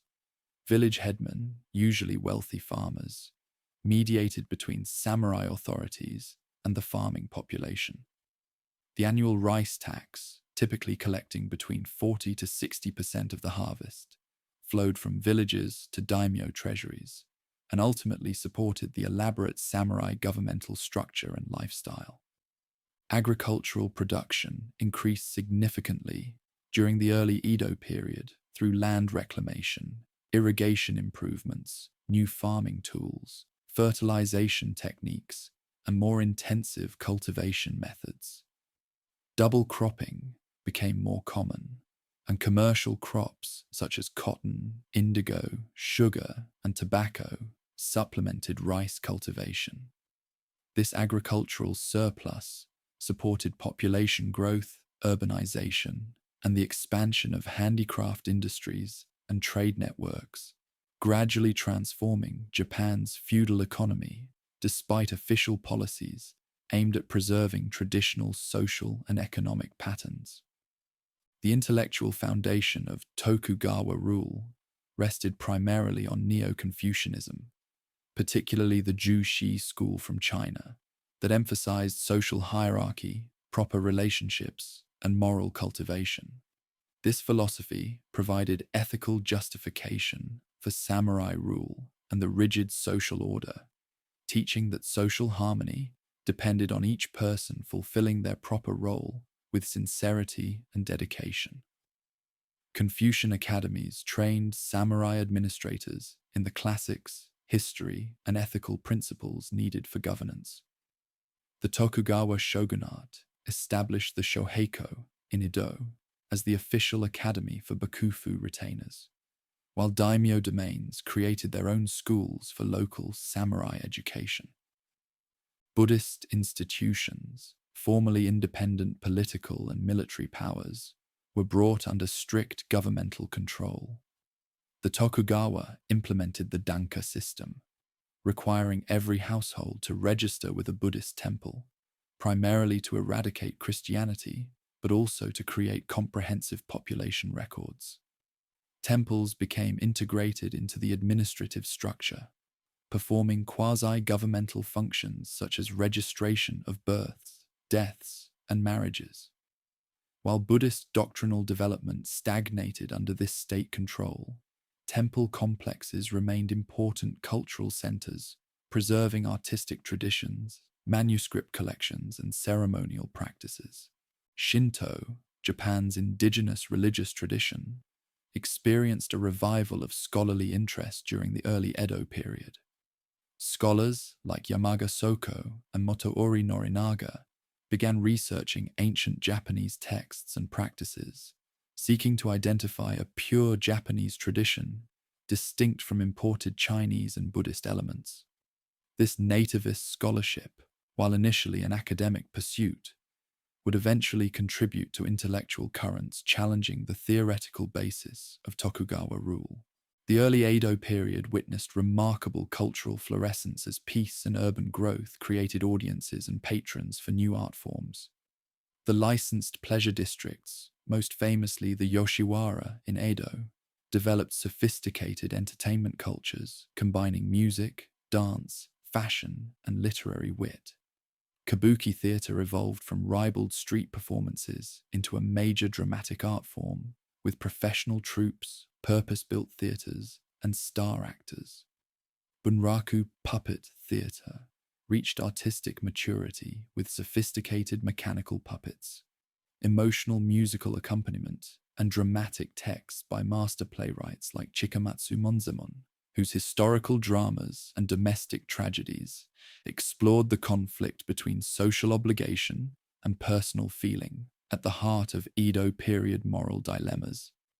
By the mid-17th century, the Tokugawa had established a remarkably stable and well-articulated governing system that would endure with relatively minor adjustments for more than 2 centuries. The traumas of the Sengoku period faded into historical memory as generations grew up knowing only the Pax Tokugawa. The samurai class, no longer defined by battlefield prowess, developed new identities as administrators, scholars, and cultural arbiters. Japan entered a period of isolation, but not stagnation, as dynamic internal developments in economy, society, and culture continued within the framework of Tokugawa feudal institutions. The samurai class during the Edo period lived according to an elaborate code of conduct that governed virtually every aspect of their existence. Bushido, the way of the warrior, reached its most developed form not during the centuries of warfare, but paradoxically during the long Tokugawa peace. This ethical code emphasized loyalty, honor, self-discipline, and death, rather than dishonor. Drawing from Confucian ethics, Zen Buddhist philosophy, and indigenous Japanese traditions, Bushido provided a moral framework that justified samurai's social dominance while channeling warrior energies into acceptable forms during an era when actual warfare had largely disappeared. The daily life of a samurai varied considerably depending on rank and wealth. High-ranking samurai served as senior administrators in domain governments, advised daimyo lords on policy matters, and enjoyed comfortable material circumstances with spacious residences and numerous servants. Middle-ranking samurai filled specialized bureaucratic positions requiring literacy and administrative skills. The lowest-ranking samurai, forming the majority of the warrior class, lived in modest circumstances not far removed from commoner standards, working as clerks, guards, or minor officials while struggling to maintain appearances appropriate to samurai status. The typical samurai residence in a castle town reflected both status considerations and practical needs. Houses faced south for optimal light and were arranged hierarchically, with higher-ranking samurai living closer to the daimyo castle. The main entrance, protected by a roofed gate, led to a reception area where visitors waited and lower-status individuals could speak with household members without entering the main dwelling. Interior spaces were divided by sliding paper doors and floor mats of standardized size. Decorative elements were restrained, with simple calligraphy scrolls and flower arrangements in alcoves called tokonoma, serving as focal points. Gardens, even very small ones, provided aesthetic pleasure and reflected the samurai ideal of finding beauty in disciplined nature. Samurai education emphasized both literary and martial training, the twin paths of the ideal warrior. Boys began studying Chinese classics, calligraphy, history, and mathematics from age 6 or 7, often attending domain schools established for samurai children. Martial training included swordsmanship, archery, spear fighting, horsemanship, and military tactics. The goal was to develop both physical skills and proper mindset, the ability to act decisively without hesitation or fear. Famous martial arts schools like the Yagyu Shinkage-ryu for swordsmanship developed elaborate technical systems and philosophical approaches that transformed combat techniques into paths for character development. The iconic samurai weapons and armor evolved into refined forms during the Edo period, becoming as much status symbols as practical equipment. The samurai sword, or katana, was considered the soul of the samurai and treated with ritualized respect. Master swordsmiths like Miyamoto Musashi created blades of legendary quality through techniques combining practical metallurgy with religious significance. Formal armor became increasingly ornate and ceremonial as actual battlefield use diminished, with elaborate helmets featuring distinctive crests identifying individual warriors. The right to wear two swords, the longer katana and shorter wakizashi, visibly distinguished samurai from commoners in everyday life. Daily routine for a typical middle-ranking samurai involved rising early, performing morning ablutions, and paying respects at the household shrine or Buddhist altar. After a simple breakfast, he would proceed to administrative duties at his lord's castle or government office. Work might include document preparation, tax assessment, dispute resolution, or inspection of public works. Meals were based on rice with side dishes of vegetables, fish, and occasionally meat. Evenings involved administrative paperwork, self-improvement through reading historical or philosophical texts, martial arts practice, or cultural pursuits such as poetry composition, calligraphy, or musical performance. Formal etiquette governed samurai's social interactions, with elaborate protocols determining proper greetings, seating arrangements, gift exchanges, and conversational topics based on relative status. The proper way to bow, sit, enter a room, or address superiors was instilled through rigorous training from childhood. This emphasis on correct form reflected the Confucian belief that proper external behavior cultivated internal virtue and the practical need to maintain clear status distinctions in a hierarchical society. Even casual encounters followed prescribed patterns that signaled mutual recognition of social position. Marriage for samurai was primarily a political and economic alliance between families, rather than a relationship based on personal attraction. Marriages were arranged by family heads or domain authorities, often to strengthen political bonds or consolidate resources. The bride brought a dowry of household goods, clothing, and sometimes cash, while the groom's family provided living arrangements. The wife's primary duties included managing the household, supervising servants, educating young children, maintaining family accounts, and producing heirs. Despite these practical foundations, many samurai marriages developed into partnerships of genuine emotional depth over time. The samurai household operated as a multi-generational unit, continuing through time rather than as a nuclear family. Family headship passed from father to eldest son, with younger sons either establishing branch families or remaining as dependents. The household included not only blood relatives, but also adopted members, a common practice to ensure family continuation when biological heirs were lacking, and sometimes unrelated retainers or servants. Family graves, ancestral tablets, and household records provided tangible connections to lineage history, emphasizing the individual's responsibility to maintain family honor and pass it untarnished to future generations. Samurai recreation balanced cultural refinement with martial spirit. Literary pursuits included poetry, composition, often in structured social gatherings, where participants composed verses following established themes. Appreciation of painting, calligraphy, and flower arrangement provided aesthetic pleasure while reinforcing cultural values of restraint and disciplined beauty. The tea ceremony evolved into a highly formalized ritual embodying wabi-sabi aesthetics of transience and imperfection, providing spiritual contemplation within a structured social context. Musical accomplishment on instruments like the shakuhachi flute or shamisen lute demonstrated cultural refinement. Physical recreation maintained martial readiness while serving social and political functions.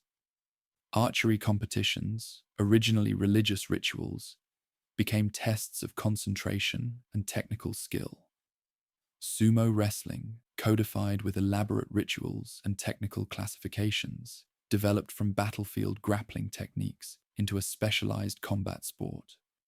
Hunting, restricted by shogunal regulations to certain areas and seasons, maintained skills in horsemanship and weapon use. These activities reinforced samurai identity as warriors, even in peaceful times, and provided arenas for demonstrating physical prowess and building bonds with peers. Spiritual life for samurai typically included elements from multiple religious traditions. Confucianism provided ethical principles for daily conduct and social relationships. Buddhism offered perspectives on impermanence and detachment, valuable for warriors who needed to face death without fear. Shinto practices honored ancestors and natural forces. Many samurai maintained household shrines for both Buddhist contemplation and Shinto observances, participating in public festivals and ceremonies according to the ritual calendar. Religious observance was integrated with social duty and personal discipline, rather than compartmentalized as a separate sphere of life. The Zen Buddhist influence on samurai culture was particularly pronounced in aesthetic values and philosophical outlook. Zen emphasis on direct experience rather than theoretical knowledge resonated with warrior pragmatism. The aesthetic principles of simplicity, suggestion rather than explicit statement, and finding beauty in austerity shaped samurai taste in everything, from garden design to food presentation. Zen-influenced arts like ink painting, haiku poetry, and the tea ceremony cultivated mental stillness and heightened awareness of the present moment, qualities equally valuable in combat and administration. The samurai relationship with death formed a distinctive aspect of their culture. Following the principle that the way of the samurai is found in death, warriors were expected to maintain constant awareness of mortality and readiness to die with dignity when circumstances required. Ritual suicide, seppuku, represented the ultimate demonstration of samurai resolve, converting inevitable death into a final act of self-determination and honor. Originally a battlefield practice ensuring warriors would not be captured, seppuku evolved into a highly ritualized ceremony with specific protocols for different circumstances, including formal punishment, protest against unjust treatment, or atonement for failure. As the Edo period progressed, tensions developed between idealized samurai values and the realities of peacetime bureaucratic life. Fictional tales and theatrical productions increasingly romanticized the heroic samurai of earlier eras who faced clear moral choices on the battlefield, contrasting with the complex ethical compromises required of Edo period administrators. This nostalgia for a more straightforward warrior past influenced how later generations, both Japanese and foreign, would understand samurai identity. The reality of samurai life was always more complex and contradictory than the idealized portrayal, encompassing both noble self-sacrifice and pragmatic self-interest, refined aesthetic sensibility and brutal enforcement of social hierarchy. Throughout the Edo period, samurai culture gradually penetrated other social classes, despite official separation policies. Wealthy merchants adopted samurai aesthetic tastes and educational practices. Farmers incorporated elements of samurai ethical codes into village moral structures. Even outcast groups developed honor codes resembling Bushido principles. This cultural diffusion created a distinctively Japanese civilization that transcended class boundaries while maintaining the formal structures of feudal hierarchy. The samurai class, though relatively small in numbers, thus exerted influence far beyond its demographic weight, establishing cultural patterns that would endure even after the formal abolition of the feudal system in the modern era. The lives of women in samurai households reflected the complex intersection of class privilege and gender constraints in feudal Japan. While experiencing significant restrictions compared to their male counterparts, samurai women nevertheless occupied positions of considerable responsibility and influence that distinguished them from women of other social classes. Their experiences varied dramatically based on household rank, wealth, and individual circumstances, creating a diverse picture that defies simple generalization. Educational standards for daughters of samurai families were remarkably high compared to contemporary societies worldwide. Young girls studied classical literature, calligraphy, poetry composition, music, and tea ceremony, alongside practical household management skills. The goal was to produce cultured women capable of maintaining household affairs, educating children, and representing family honor in social interactions. While different from male education, with its emphasis on military skills and administrative knowledge, samurai women's education created a high level of literacy and cultural refinement that influenced Japanese feminine ideals for centuries. The moral code governing samurai women centered on the Confucian virtues of obedience, modesty, self-discipline, and loyalty. The influential text Onna Daigaku, or Greater Learning for Women, codified these expectations, instructing women to demonstrate absolute loyalty to their husband's household and subordinate personal desires to family interests. While superficially similar to the restrictions placed on commoner women, these principles carried distinctive implications for samurai women, whose behavior reflected not only on themselves, but on their husband's honor and their family's status within the hierarchical warrior class. Marriage patterns for samurai women differed significantly from those of other classes. Marriages were arranged as political and economic alliances between families rather than personal choices. A samurai daughter typically married in her mid-teens to a somewhat older man, selected by family elders, often from a family of comparable rank with useful political connections. The bride moved physically and legally from her birth family to her husband's household, transferring her primary loyalty accordingly. While commoner marriages allowed somewhat greater flexibility and even the possibility of divorce by mutual consent, samurai marriages were more rigidly controlled due to their political implications. Upon joining her husband's household, the samurai wife assumed significant managerial responsibilities. She oversaw domestic servants, managed household finances, maintained family records, supervised food preparation, directed textile production, and ensured proper observation of religious rituals and social obligations. During her husband's frequent absences for official duties or mandatory attendance in Edo, under the Sankin Kotai system, she might effectively govern the household independently for extended periods. This administrative role required practical intelligence, organizational skill, and diplomatic ability in managing both subordinates and relations with other samurai households.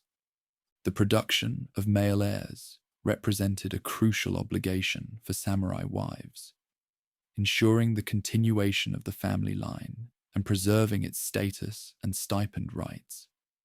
Failure to produce a son could lead to the husband taking a concubine or adopting a male heir, potentially marginalizing the wife's position. This reproductive pressure shaped women's experiences significantly, though the practice of adoption provided some flexibility in the system. A wife who produced a male heir secured her position within the household and gained influence through her relationship with the future family head. Beyond biological reproduction, samurai mothers took primary responsibility for their children's early education and moral development. Sons remained under maternal supervision until approximately age 7, when formal martial and academic training began under male teachers. Daughters typically remained under their mother's guidance until marriage, learning both practical skills and cultural accomplishments needed for their future roles as samurai wives. This educational responsibility gave mothers significant influence in transmitting cultural values and shaping the next generation of the warrior class. While samurai women rarely participated directly in combat, historical records and literary accounts describe exceptions during times of crisis. The most famous example was Tomoe Gozen, who fought alongside her lord during the Genpei War and was renowned for her skill with the naginata, a pole weapon with a curved blade particularly associated with female martial training. During castle sieges in the Sengoku period, some samurai women defended their homes alongside male warriors. The naginata eventually evolved from a battlefield weapon into a symbolic martial art practiced by samurai daughters as both physical training and character development, emphasizing the distinctive status of warrior class women. The aesthetic and cultural contributions of samurai women significantly influenced Japanese civilization. Literary works by samurai women included poetry, diaries, and creative prose that contributed to the Japanese literary tradition. Women of the warrior class preserved and transmitted traditional arts like the tea ceremony, flower arrangement, and classical music within their households and through teaching. Their patronage supported artisans and performers, while their taste shaped evolving standards of refinement in clothing, interior design, and ceremonial practices. This cultural influence extended beyond the samurai class, as wealthy merchant families increasingly emulated samurai women's accomplishments and aesthetic sensibilities. The political influence of samurai women, while usually exercised indirectly, could be substantial. As mothers of future leaders, wives of current officials, and managers of household networks, they possessed channels of influence that operated alongside formal, male-dominated political structures. Some achieved direct political power as regents for underage sons or as advisors to male relatives. The most dramatic examples came during succession disputes or periods of crisis, when women like Lady Kasuga, nurse to the third Tokugawa shogun, or Lady Yodo, mother of Toyotomi Hideyori, emerged as significant political actors, defending family interests against powerful rivals. Religious life offered samurai women spiritual resources and occasional alternatives to conventional married life. Buddhism provided philosophical perspectives on impermanence and suffering that resonated with the constraints of women's lives. Pure Land Buddhist sects, with their emphasis on faith rather than elaborate rituals, attracted many female devotees. Some samurai daughters entered Buddhist convents rather than marrying, particularly during the Sengoku period, when political uncertainty made religious life an attractive alternative. These female monastics sometimes achieved significant learning and spiritual authority, founding temples and teaching both male and female disciples. The position of samurai women evolved over the course of the Edo period, generally becoming more restricted as the Tokugawa peace solidified gender norms. During the turbulent Sengoku period, necessity had often pushed samurai women into active roles managing domains, while male relatives fought campaigns. With the establishment of prolonged peace, stricter interpretations of Confucian gender hierarchy gained influence, gradually limiting women's public activities and strengthening male authority within households. This trend affected urban samurai families more strongly than rural warrior households, where practical needs often trumped ideological prescriptions. Clothing and personal appearance visibly marked samurai women's distinct status. Married women of the warrior class traditionally blackened their teeth with a dye called ohaguro and shaved their eyebrows, painting artificial ones higher on the forehead, practices that signified maturity and married status. Their kimonos featured family crests indicating lineage and rank, using subdued colors and patterns that distinguished them from the more flamboyant styles favored by wealthy merchant women. Hairstyles, ornaments, and accessories followed strict conventions indicating age, marital status, and position within the hierarchy of samurai society.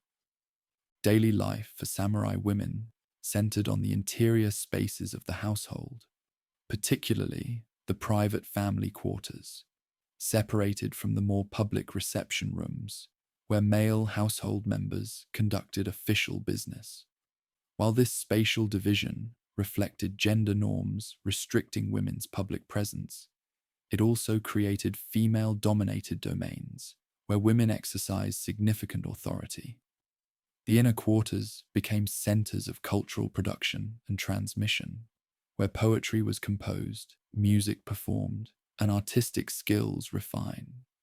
These female spaces thus paradoxically represented both restriction and a realm of specialized expertise and authority. The experiences of samurai women challenged simplistic narratives about gender in feudal Japan. While clearly subordinate to male authority in formal power structures, they nevertheless wielded significant influence through household management, cultural accomplishment, maternal authority, and personal relationships. Their lives embodied the tension between constraint and agency that characterized feudal Japanese society more broadly, where rigidly hierarchical formal structures coexisted with complex networks of obligation, affection, and practical necessity. Understanding their multifaceted roles provides essential insight into how the samurai class maintained its cultural and political dominance throughout the feudal period. Beneath the apparent serenity of Tokugawa rule lay persistent tensions that occasionally erupted into open rebellion. The Tokugawa peace was maintained not by universal consent, but through sophisticated systems of surveillance, legal control, and strategic application of force. The shogunate and domain governments developed elaborate mechanisms to monitor potential threats, suppress dissent, and maintain the rigid social order essential to feudal stability. These systems of control and the rebellions they sought to prevent reveal the underlying power dynamics that sustained Japanese feudalism for centuries. The most famous rebellion of the early Edo period occurred in 1637 to 1638, when Christian peasants and masterless samurai rose up in the Shimabara Peninsula and nearby Amakusa Islands. The Shimabara Rebellion, led by the charismatic youth Amakusa Shiro, drew together approximately 37,000 rebels driven by religious persecution, excessive taxation, and local grievances against harsh domain administration. The uprising required a massive shogunal response, with over 125,000 troops besieging the rebels' fortress at Hara Castle for several months. When the castle finally fell, virtually all rebels were executed, regardless of age or gender. This comprehensive suppression reflected Tokugawa determination to eliminate Christianity, which they viewed as an ideological threat to stable rule, and to demonstrate overwhelming force against any challenge to established authority. Following the Shimabara Rebellion, the shogunate intensified its anti-Christian policies. The religious registry system required all Japanese to register with a Buddhist temple, which would certify their non-Christian status. Suspected Christians were forced to perform fumi, the ritual stepping on Christian images, to prove their rejection of the faith. Those who refused faced torture and execution. These measures effectively drove Christianity underground, where small communities of hidden Christians maintained their faith in secret for over 2 centuries, blending Christian beliefs with Buddhist and Shinto elements to avoid detection. Beyond religious rebellion, peasant uprisings constituted the most common form of resistance to feudal authority. Over the course of the Edo period, thousands of peasant protests occurred throughout Japan, driven by excessive taxation, corrupt local officials, rice shortages, and natural disasters. Most began as organized petitions and demonstrations, following established protocols for expressing grievances to authorities. When these formal channels failed, protests might escalate to Yonaoshi Ikki, or World Rectification uprisings, where peasants destroyed property of wealthy merchants, attacked local officials, or occupied government offices. The shogunate and domained governments developed sophisticated strategies for managing these rural tensions. Initial violent suppression was typically followed by strategic concessions, addressing the most egregious grievances while punishing identified ringleaders. This carrot-and-stick approach maintained the formal authority structure while releasing pressure that might otherwise threaten the entire system. Local officials served as crucial intermediaries, absorbing peasant anger while communicating acceptable demands to higher authorities. This pattern of controlled protest, selective repression, and limited reform characterized the dynamic stability of Tokugawa rural governance. Urban rebellions presented different challenges to feudal authorities. Crowded cities with concentrated populations of artisans, day laborers, and servants could erupt into destructive riots during food shortages or in response to perceived injustice. The Edo riots of 1733 and 1787, known as Uchikawashi, involved systematic destruction of wealthy merchants' property following rice price spikes. Urban commoners expressed collective grievances through anonymous satirical writings posted in public places, spreading discontent that authorities struggled to trace and suppress. The concentrated populations and economic importance of cities made urban unrest particularly threatening to the feudal order. Among the samurai class, political conflict typically took the form of domain succession disputes or factional struggles within domain governments, rather than open rebellion against the shogunate. When disagreements over succession or policy reached an impasse, rival factions might appeal to the shogunate to adjudicate, leveraging bakufu authority to advance their position. The most dramatic samurai resistance came from ronin, masterless samurai whose severed lord-vassal relationships placed them outside normal control mechanisms. Groups of ronin periodically plotted to attack shogunal officials or foment larger uprisings, though most such conspiracies were discovered and suppressed before implementation. The most celebrated incident involving ronin was the 1702 vendetta of the 47 samurai of Akko domain. After their lord was forced to commit seppuku for attacking a shogunal official who had insulted him, these loyal retainers spent 2 years planning revenge while appearing to have abandoned their samurai values. Their eventual success in executing a coordinated attack that killed their lord's enemy created a profound dilemma for shogunal authorities. The vendetta violated explicit prohibitions against private revenge but exemplified the samurai virtues of loyalty and perseverance.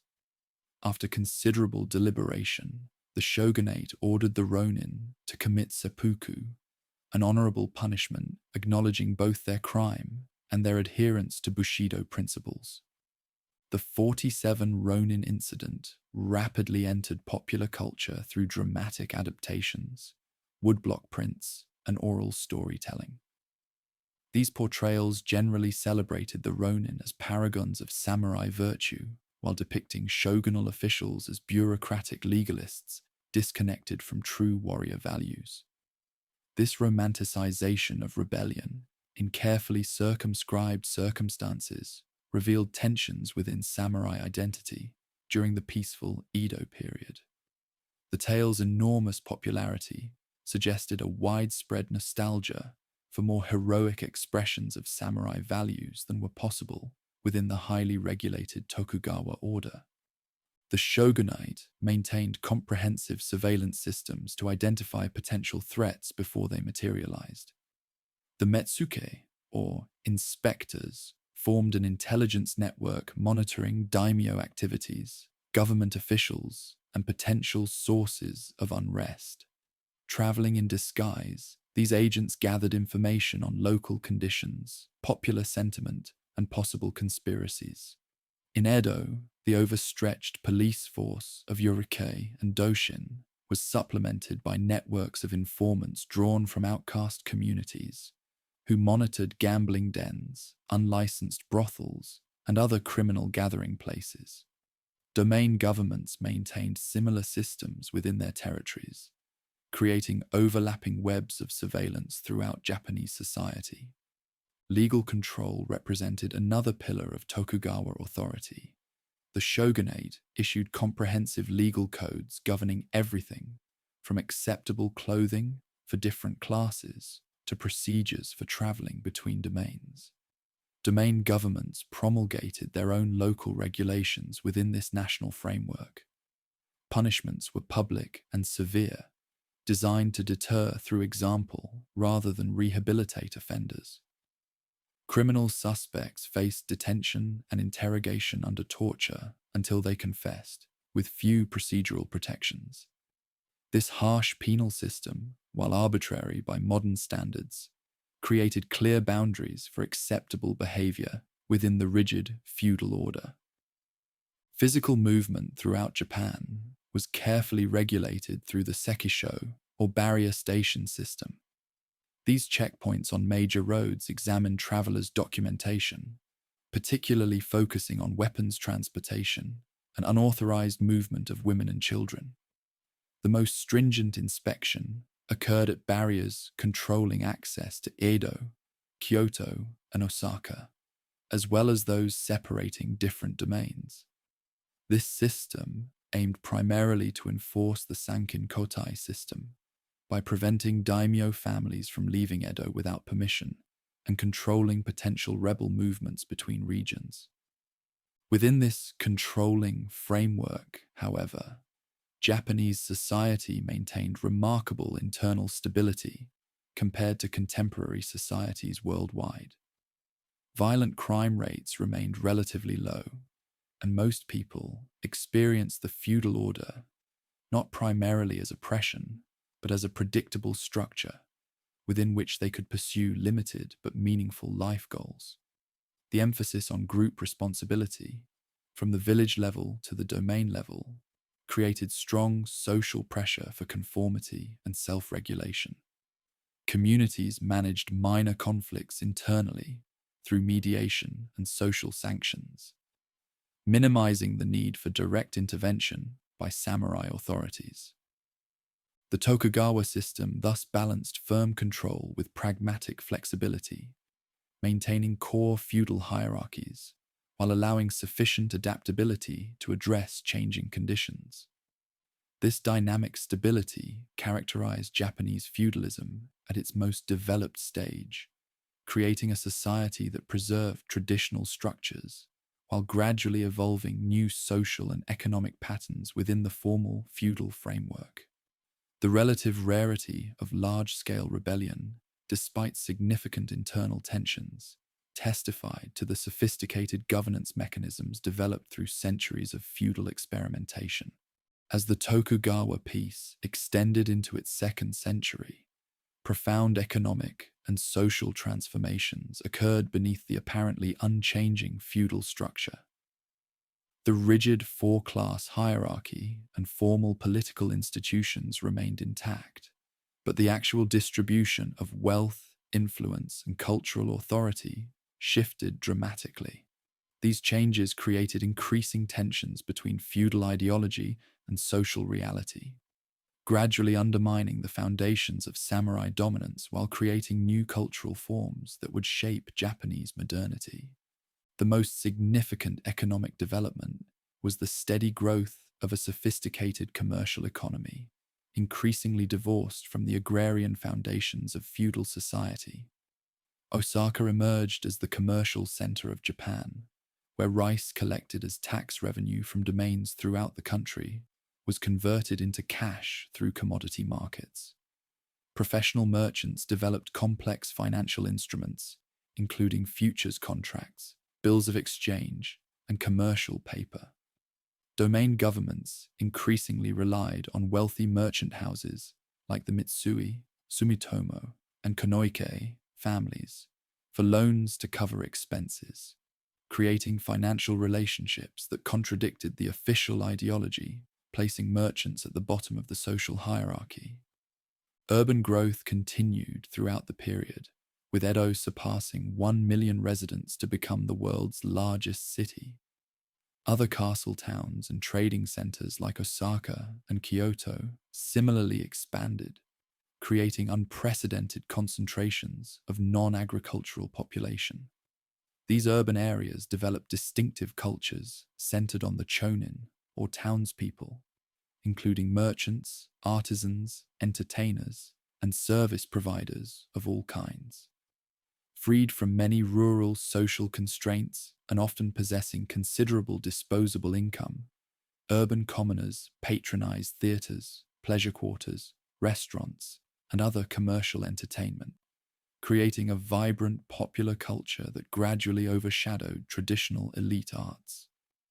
The samurai class faced increasing economic distress as their fixed stipends failed to keep pace with the commercialization of the economy. While rice remained the official medium for samurai compensation, its real value fluctuated with market conditions beyond their control. Many samurai fell into debt to merchant financiers, creating the painful paradox of the officially highest-ranking class becoming economically dependent on the lowest. Domain governments faced similar financial pressures, with many engaging in desperate expedients, including currency debasement, forced loans from wealthy merchants, and increased peasant taxation. This economic precarity intensified status anxiety among samurai, who struggled to maintain appearances appropriate to their rank. The growing gap between feudal ideology and socio-economic reality generated various responses from the Tokugawa regime. The shogunate periodically attempted to reverse commercialization through sumptuary laws, limiting merchant luxury, currency reforms to stabilize rice values, and moral exhortations promoting frugality and traditional values. These reform efforts, most notably those led by shogunal advisors Matsudaira Sadanobu in the 1790s and Mizuno Tadakuni in the 1840s, achieved temporary effects, but could not permanently reverse the underlying economic transformation. Each attempted return to feudal fundamentals was followed by renewed commercial growth, once reform momentum faded. Rural Japan also experienced significant changes during this period. Agricultural innovations, including new seed varieties, fertilization techniques, irrigation improvements, and double cropping increased productivity substantially. Commercial agriculture spread as farmers shifted from subsistence production to specialized crops with higher market value, including cotton, indigo, sugar, tobacco, and rapeseed. Villages became increasingly differentiated internally between wealthy farming families with substantial land holdings and marginal cultivators, who supplemented agricultural income with handicraft production, wage labor, or seasonal migration to cities. These rural transformations created new patterns of inequality and economic interdependence beyond traditional feudal relationships. Proto-industrial production developed in both rural and urban areas, particularly in textiles, sake brewing, paper making, and ceramic production. Putting out systems emerged where merchant coordinators distributed raw materials to rural households for processing, before collecting finished or semi-finished goods for distribution. Urban workshops organized production along increasingly specialized lines, with master craftsmen overseeing apprentices and journeymen in producing consumer goods for expanding markets. While these arrangements remained largely household-based rather than factory-centered, they represented significant steps toward industrial organization and created new forms of labor discipline outside traditional status hierarchies. The cultural life of the middle to late Edo period reflected these socio-economic transformations. Ukiyo-e woodblock prints depicted the floating world of urban pleasure districts, kabuki actors, beautiful courtesans, and later, famous landscapes and historical scenes. Innovative literary forms emerged, including sharebon, entertaining books about pleasure quarter customs, kibiyoshi, satirical picture books often mocking samurai pretensions, and yomihon, complex adventure and supernatural tales. These popular arts flourished despite periodic censorship campaigns targeting content deemed subversive to feudal values or public morality. Kabuki theater reached artistic maturity during this period, developing sophisticated staging techniques, iconic performance styles, and classic plays that remain in the repertoire today. Star actors like Ichikawa Danjuro became cultural celebrities whose portraits, acting styles, and personal lives fascinated the urban public. While officially considered disreputable entertainment appropriate only for commoners, kabuki gradually attracted elite patronage, with samurai attending performances in disguise. The theaters themselves became important social spaces where different classes mixed informally in ways impossible within the official status system. The licensed pleasure quarters, particularly Edo's Yoshiwara and Osaka's Shinmachi, developed elaborate cultural codes governing everything from appropriate conversation to seasonal fashion trends. High-ranking courtesans required extensive arts training and commanded prices only wealthy merchants could afford. Their establishments became important cultural salons, where patrons displayed refinement through poetry composition, calligraphy, musical performance, and witty conversation.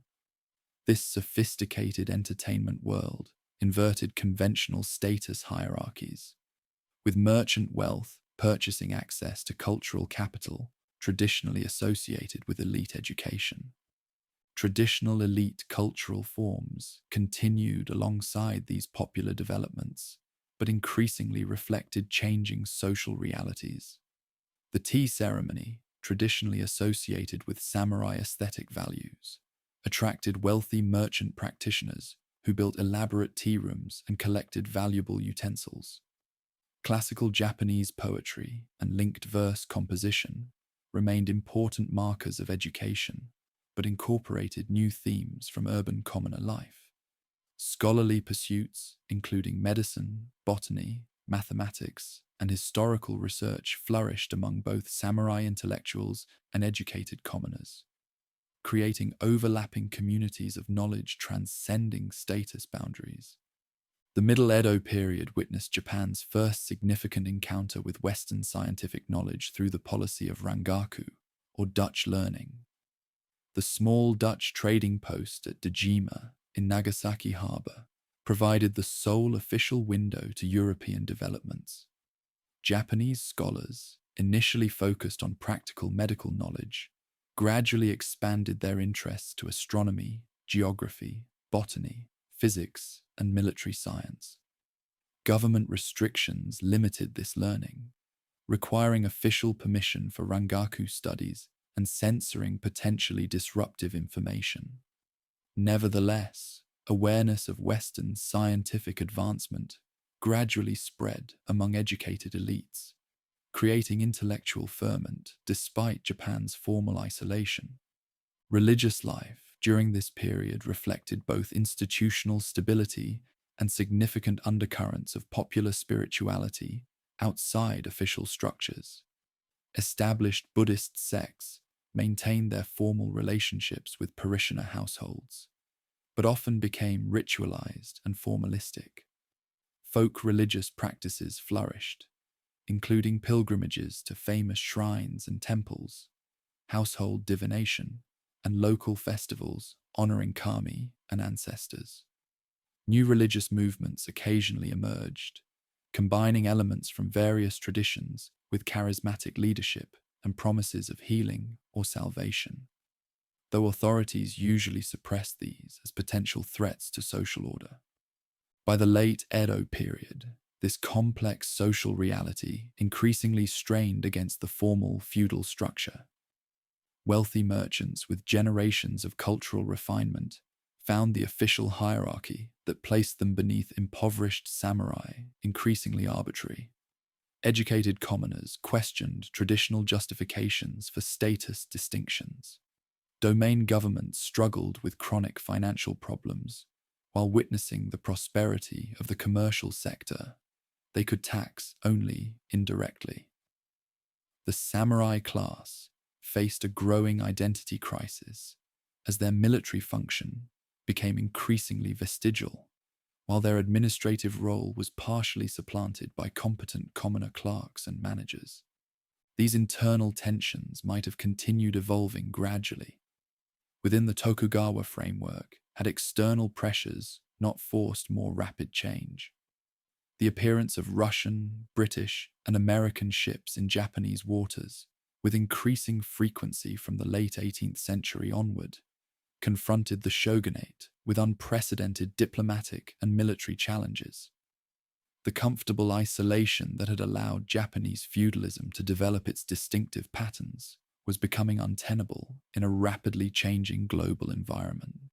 The stage was being set for the dramatic final act of the feudal era, when Japan would confront both internal contradictions and external threats that would ultimately transform samurai society beyond recognition. The long peace of the Tokugawa era created unprecedented opportunities for intellectual exploration and debate. Freed from the constant disruption of warfare that had characterized previous centuries, scholars, samurai, and educated commoners engaged in wide-ranging discussions about ethics, governance, history, and Japan's place in the world. These intellectual currents flowed beneath the seemingly placid surface of Tokugawa society, gradually reshaping fundamental assumptions about legitimate authority and social organization.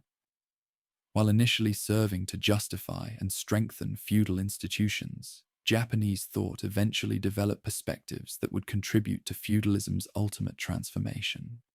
Neo-Confucianism, particularly the Jushi school imported from Song dynasty China, provided the official philosophical foundation for Tokugawa rule. This systematic philosophical tradition emphasized moral cultivation, proper social relationships, and cosmic principles underlying both natural phenomena and human society. The shogunate established the Shoheiko in Edo as an official academy, teaching Neo-Confucian texts to samurai officials. Domain schools throughout Japan similarly based their curricula on Neo-Confucian classics that justified hierarchical relationships and emphasized the ethical obligations of rulers to govern with benevolence, while subjects responded with loyalty and obedience. Within this broad Confucian framework, significant philosophical variations developed. The Kogaku, or ancient learning school, advocated returning to the original texts of Confucius and Mencius, rather than relying on later commentaries. Scholars like Yamaga Soko and Ogyu Sarai questioned aspects of orthodox Neo-Confucianism, reinterpreting classical sources to address contemporary Japanese conditions. Sarai particularly emphasized the historical foundations of social institutions, rather than their basis in timeless cosmic principles, subtly undermining the ahistorical claims of Tokugawa legitimacy. These intellectual explorations remained within broadly Confucian parameters, but introduced important critical perspectives on received authority. The Shingaku, or heart learning movement, founded by Ishida Baigen, represented another significant variation, blending Confucian ethics with Buddhist and Shinto elements to create practical moral teachings accessible to merchants and artisans.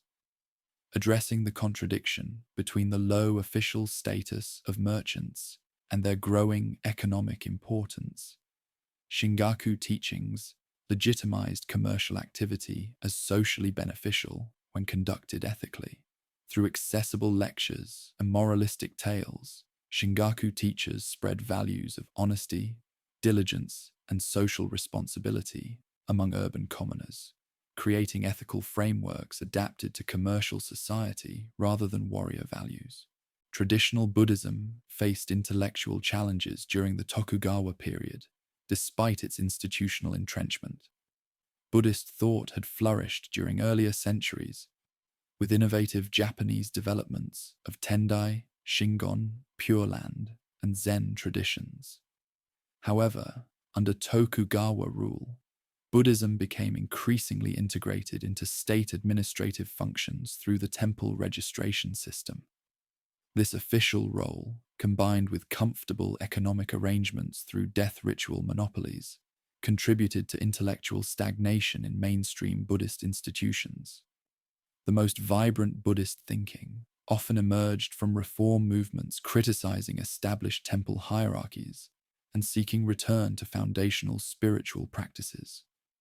A significant intellectual movement known as Kokugaku, or national learning, emerged in reaction against the dominance of Chinese Confucian thought in official discourse. Scholars, including Motoori Norinaga and Kamo Mabuchi, sought to recover a pure Japanese tradition by studying ancient texts like the Kojiki and Manyoshu, developing sophisticated philological methods to extract indigenous concepts from texts influenced by Chinese literary forms. These scholars celebrated distinctively Japanese aesthetic and spiritual sensibilities found in ancient literature, contrasting them favorably with what they characterized as the excessively rationalistic and moralistic Chinese tradition. Kokugaku scholarship evolved from purely literary and linguistic studies into increasingly political directions by the late Tokugawa period. Hirata Atsutane expanded the movement's focus to include revival of ancient Shinto practices and cosmological views centered on the divine origins of the imperial line.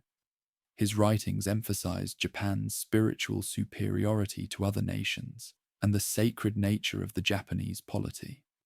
While initially focused on scholarly recovery of ancient traditions, Kokugaku thinking ultimately contributed to emerging nationalism that questioned the legitimacy of the shogunate while elevating imperial authority, a perspective that would play a crucial role in feudalism's eventual overthrow. Western knowledge filtered into Japan through the narrow channel of Rangaku, or Dutch learning, permitted under the otherwise strict isolation policies. Initially focused on practical medical knowledge, Rangaku scholars gradually expanded their interests to encompass astronomy, geography, botany, physics, and military science. Translations of Dutch texts introduced Copernican astronomy, Newtonian physics, Linnean biological classification, and modern anatomical understanding to Japanese intellectual circles. These scientific concepts challenged traditional East Asian cosmological views and demonstrated Western technological advancement that could not be easily dismissed. The most significant work translating Western scientific knowledge was Sugita Genpaku's Kaitai Shinsho, an anatomy text based on a Dutch translation of a German work. Sugita and his colleagues performed dissections, confirming the accuracy of Western anatomical illustrations, an experience he described as like walking in darkness when suddenly a light appears. This empirical verification of Western scientific accuracy stimulated interest in other areas of European knowledge and gradually undermined confidence in traditional explanations of natural phenomena. The concept that objective investigation could yield reliable knowledge independent of established authority represented a subtle but profound challenge to feudal thought patterns. Beyond specific scientific content, Rangaku introduced methodological approaches, emphasizing empirical observation, mathematical analysis, and systematic classification. Japanese scholars engaging with Western science began applying these methods to indigenous subjects, including detailed surveys of Japanese geography, flora, fauna, and mineral resources. This empirical tradition found expression in scholars like Ino Tadataka, who conducted Japan's first accurate coastal surveys using modern astronomical techniques, and Takahashi Yoshitoki, who calculated solar and lunar orbits with precision surpassing traditional calendar methods. These practical demonstrations of scientific efficacy gradually shifted intellectual authority from classical texts toward empirical investigation. Historical scholarship underwent significant development during the Tokugawa period, with implications for understanding Japan's political structures. The Mitogaku, or Mito school, sponsored by the daimyo of Mito domain, undertook the massive project of compiling the Dai Nihon Shi, a comprehensive history of Japan. While officially loyal to the Tokugawa regime, Mito scholars emphasized the imperial line's unbroken descent and historical significance, subtly questioning the shogunate's relationship to this ultimate source of legitimacy. This historical perspective, combined with growing awareness of Western imperial threats, contributed to the Sono Joi, or revere the emperor, expel the barbarians, ideology that would animate anti-Tokugawa movements in the Bakumatsu period. Practical learning traditions developed alongside more theoretical scholarship, addressing governance, agriculture, commerce, and social welfare. Agronomist scholars like Miyazaki Yasusada compiled detailed manuals on farming techniques, crop varieties, and land management. Economic thinkers such as Kumazawa Banzan, Honda Toshiaki, and Sato Nobuhiro developed increasingly sophisticated analyses of production, trade, and monetary policy. These practical intellectual traditions often combined Confucian ethical concerns with empirical observation and pragmatic problem-solving approaches, creating a distinctive Japanese policy discourse that would influence later modernization efforts. By the early 19th century, awareness of Western imperial expansion in Asia stimulated new forms of strategic thinking. The fall of China's Qing dynasty to British power in the Opium War, 1839 to 1842, particularly alarmed Japanese observers. Scholars like Sakuma Shozan and Yokoi Shonan argued for selective adoption of Western military technology and organizational methods, while maintaining Japanese cultural and spiritual foundations. The slogan, Eastern Ethics, Western Science, captured this synthetic approach, which sought to strengthen Japan against external threats while preserving core values. This strategic thinking represented an important intellectual bridge between feudal traditions and modernizing imperatives. These diverse intellectual currents flowed together in complex ways during the final decades of the Tokugawa period. Neo-Confucian orthodoxy remained officially dominant, but faced challenges from multiple directions. Kokugaku nativism questioned the legitimacy of Chinese cultural models. Rangaku scholarship demonstrated the practical superiority of Western scientific approaches.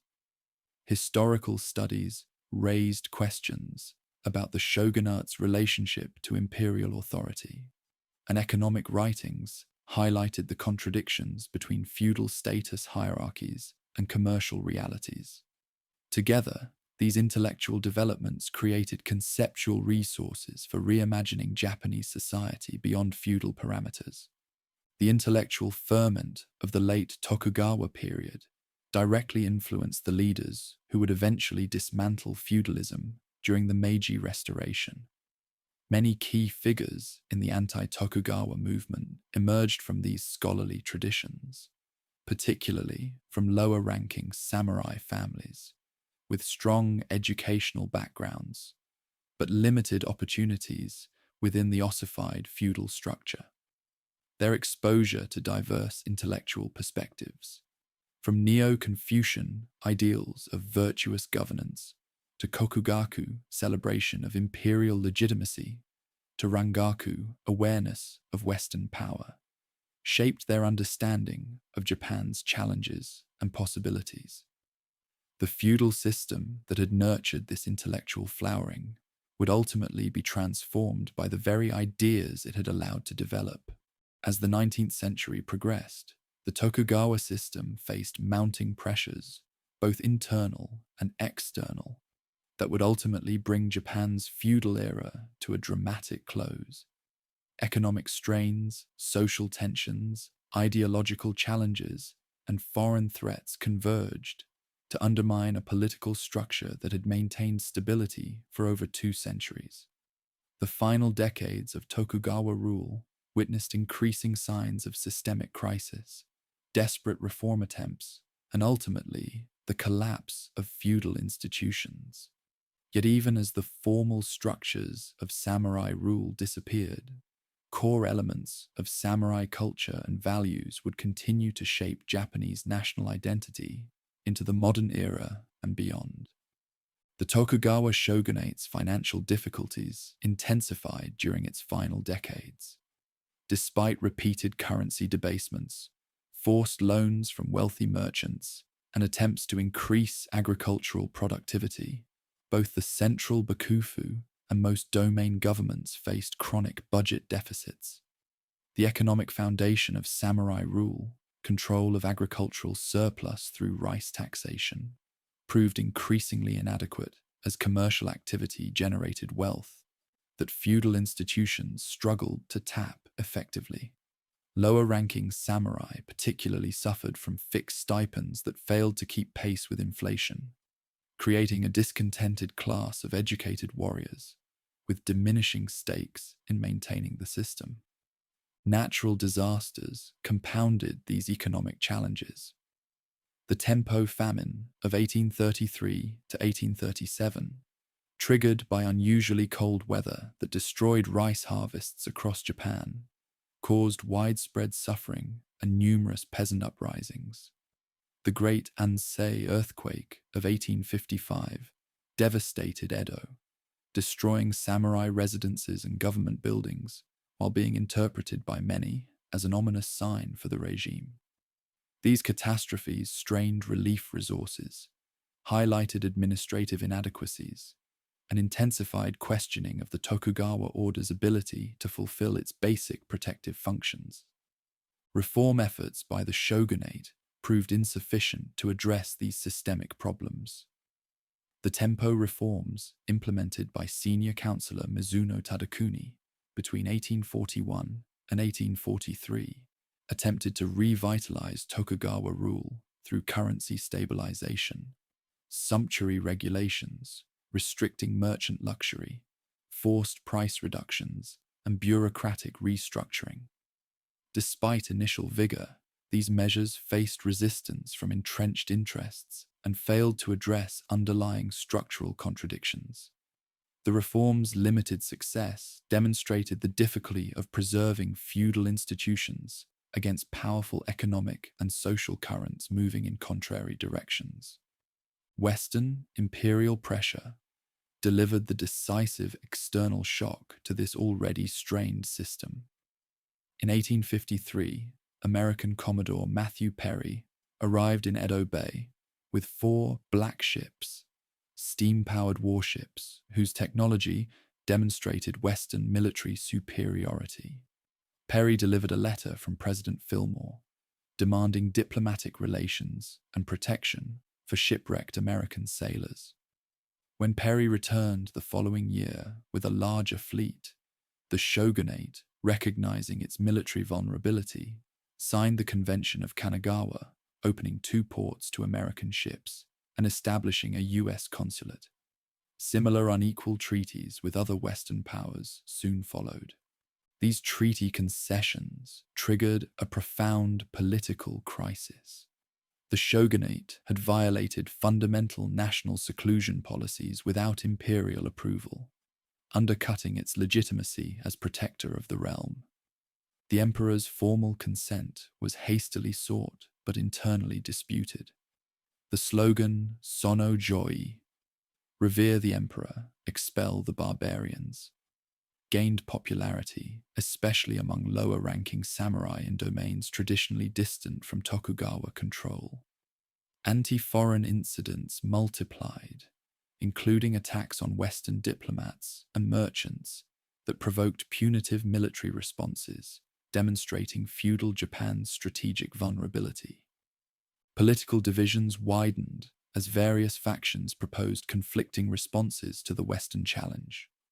Reformist officials like Hotta Masayoshi and Inaosuke recognized the need for military modernization and diplomatic engagement, while conservatives advocated expelling foreigners and returning to strict isolation. The shogunate attempted to build consensus by consulting daimyo lords, breaking with centuries of top-down governance. But this unprecedented move further revealed its weakening authority. When Chief Minister Heian Period imposed his policy through the Ansei purge of opponents, his assassination in 1860 by anti-foreign samurai demonstrated the regime's inability to contain growing political violence. Several domains, particularly Satsuma, Choshu, Tosa, and Hizen, emerged as centers of opposition to Tokugawa hegemony. Initially divided between pro-imperial and pro-foreign factions, these domains gradually developed a unified perspective, advocating both imperial restoration and selective westernization to strengthen Japan against colonial threats. Lower-ranking samurai, with formal education but limited opportunities within the ossified Tokugawa hierarchy, often led these reform movements. The humbling of Satsuma by British naval forces in 1863 and the bombardment of Choshu coastal defenses in 1864 convinced many domain leaders that expelling foreigners was impossible without first modernizing Japan's military and political systems. The shogunate's final modernization efforts proved too little, too late. The last shogun, Tokugawa Yoshinobu, implemented military reforms, purchasing Western weapons and hiring French advisors to train Bakufu forces. Diplomatic missions to Europe and America acquired knowledge of Western political systems, industrial methods, and military organization. Progressive officials like Katsu Kaishu advocated fundamental restructuring of government along Western lines. However, these belated initiatives could not overcome the accumulated loss of political legitimacy and the momentum shifting toward imperial restoration as the focus for national renewal. In November 1867, Tokugawa Yoshinobu formally resigned as shogun, hoping to maintain a significant political role within a new imperial government. However, radical elements from Satsuma and Choshu seized the imperial palace in Kyoto on January 3, 1868, and proclaimed the restoration of direct imperial rule. When Yoshinobu mobilized troops to regain control, the brief Boshin War erupted. Despite superior numbers, Bakufu forces lost the decisive Battle of Toba-Fushimi, with many Tokugawa allies defecting or remaining neutral. Further resistance in Edo was avoided through negotiations by Katsu Kaishu, though fighting continued in northern Japan until mid-1869. The surrender of the last Tokugawa holdouts at Hakodate marked the definitive end of feudal military government in Japan.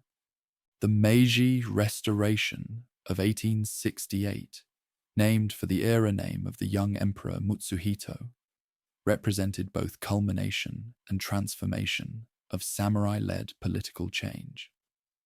The Restoration government initially included representatives from court nobility and various domains, but power increasingly concentrated among leaders from the four key anti-Tokugawa domains, particularly Satsuma and Choshu.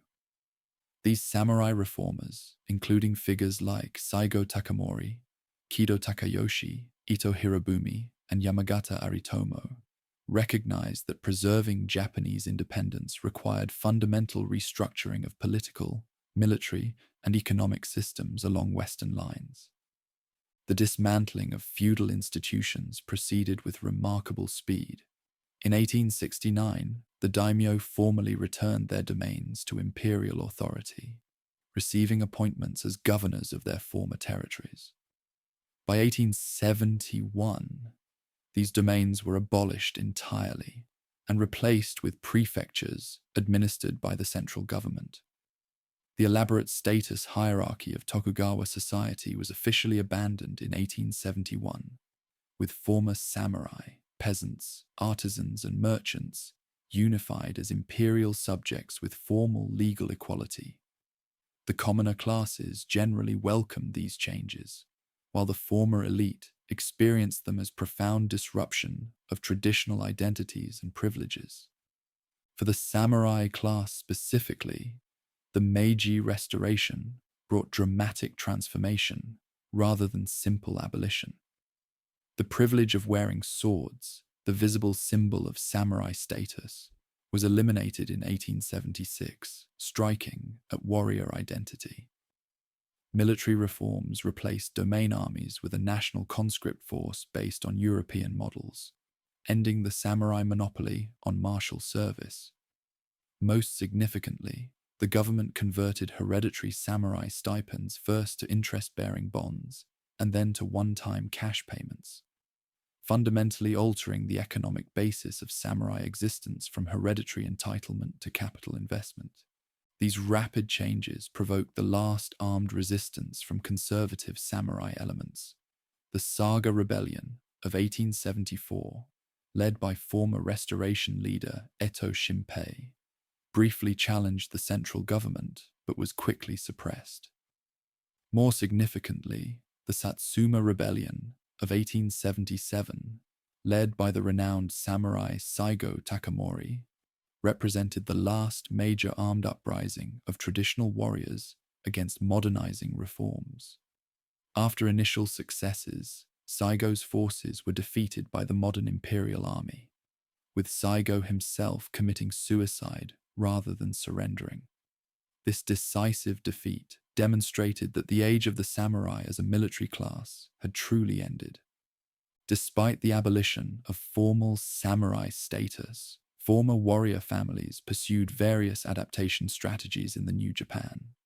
Many invested their stipend bonds in business ventures, with mixed success.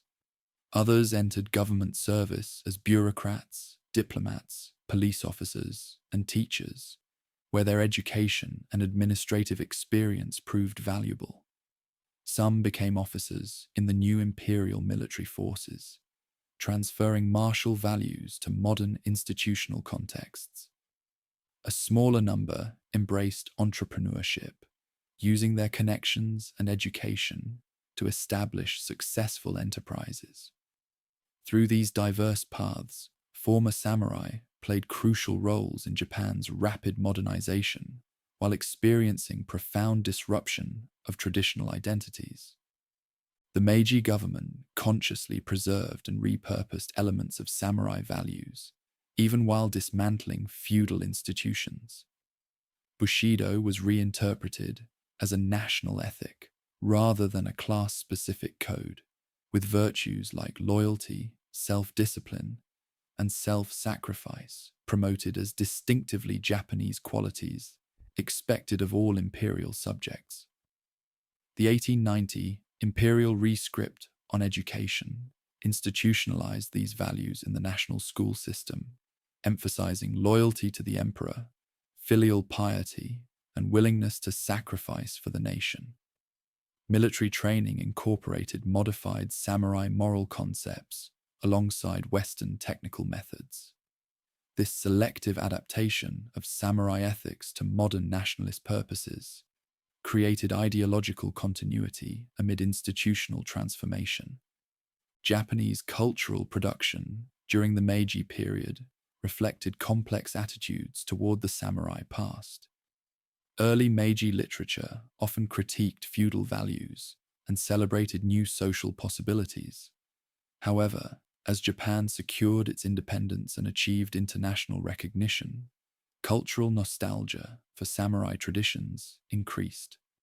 Historical novels romanticized warrior virtues, theater productions celebrated famous samurai exploits, and popular publications promoted Bushido as Japan's unique ethical heritage. This cultural ambivalence toward the feudal past, simultaneously rejecting its institutions while selectively celebrating its values, characterized Japan's complex relationship with its samurai heritage. The international reception of samurai imagery followed a similar pattern of romanticization, detached from historical complexities. Western observers like Lafcadio Hearn popularized idealized portraits of samurai as noble warrior philosophers embodying exotic Eastern wisdom and martial prowess. The 1900 publication of Nitobe Inazo's Bushido, the Soul of Japan, in English, presented samurai ethics as Japan's equivalent to Western chivalry, emphasizing aesthetic and spiritual dimensions while downplaying problematic historical realities. These selective international interpretations reinforced Japan's own cultural re-evaluation of its samurai heritage. Throughout the 20th century and into the 21st, the samurai legacy has maintained powerful cultural resonance while undergoing continuous reinterpretation. During Japan's imperial expansion, militarists emphasized the martial aspects of Bushido to inspire sacrifice in modern warfare.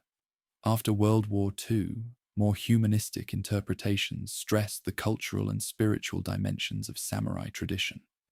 Contemporary Japanese engagement with this heritage ranges from serious scholarly examination of historical realities to creative reimagining in manga, anime, and video games that reach global audiences.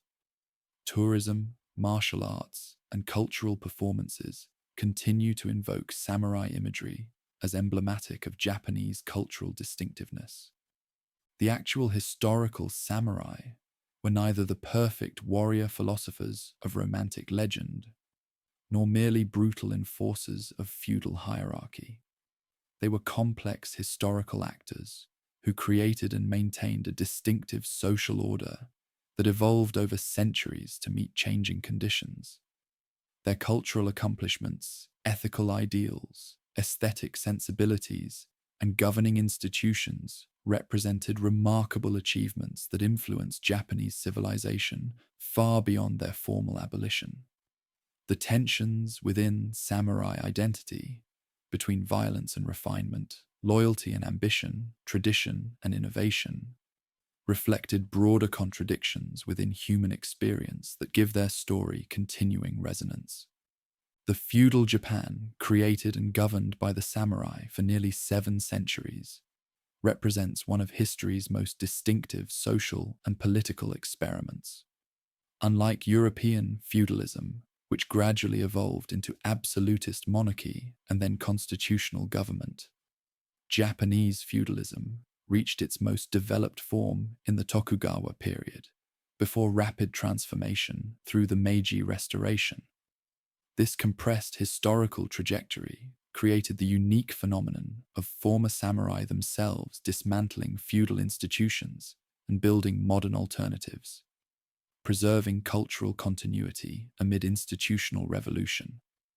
The result was a modernization process that maintained distinctive Japanese characteristics while adopting Western technologies and organizational methods.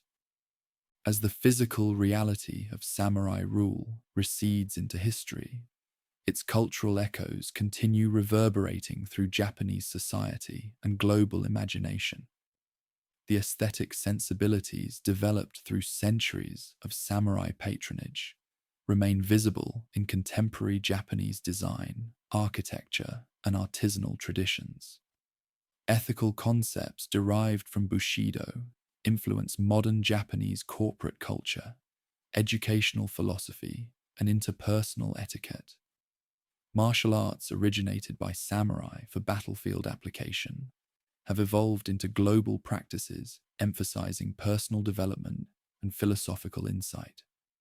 These persistent influences demonstrate how thoroughly samurai culture permeated Japanese civilization during its centuries of development. The story of the samurai and feudal Japan offers profound insights into how societies organize power, cultivate values, and navigate between tradition and change. From the emergence of mounted warriors in ancient Japan through the refined court culture of the Heian period, from the chaotic warfare of the Sengoku era to the elaborate political structures of the 18th century Tokugawa peace, and finally through the dramatic transformation of the Meiji Restoration, this historical journey reveals both the remarkable achievements and inherent limitations of feudal social organization. The samurai legacy remains alive not merely as historical memory, but as a continuing cultural resource that Japan and the world continue to explore, critique, and reinterpret in light of evolving contemporary concerns. The final sleep of feudal Japan came not through violent revolution, but through transformation, led by members of the very class that had defined the feudal order. In this peaceful passing into history lies perhaps the most distinctive feature of Japan's feudal experience. The samurai, as a formal status group, disappeared into the pages of history, but their cultural influence, ethical ideals, and aesthetic sensibilities continue shaping Japanese identity. The sword has been laid to rest, but the spirit that forged it remains active in countless subtle ways, connecting contemporary Japan to its distinctive historical journey. Through centuries of samurai rule and the remarkable civilization they created,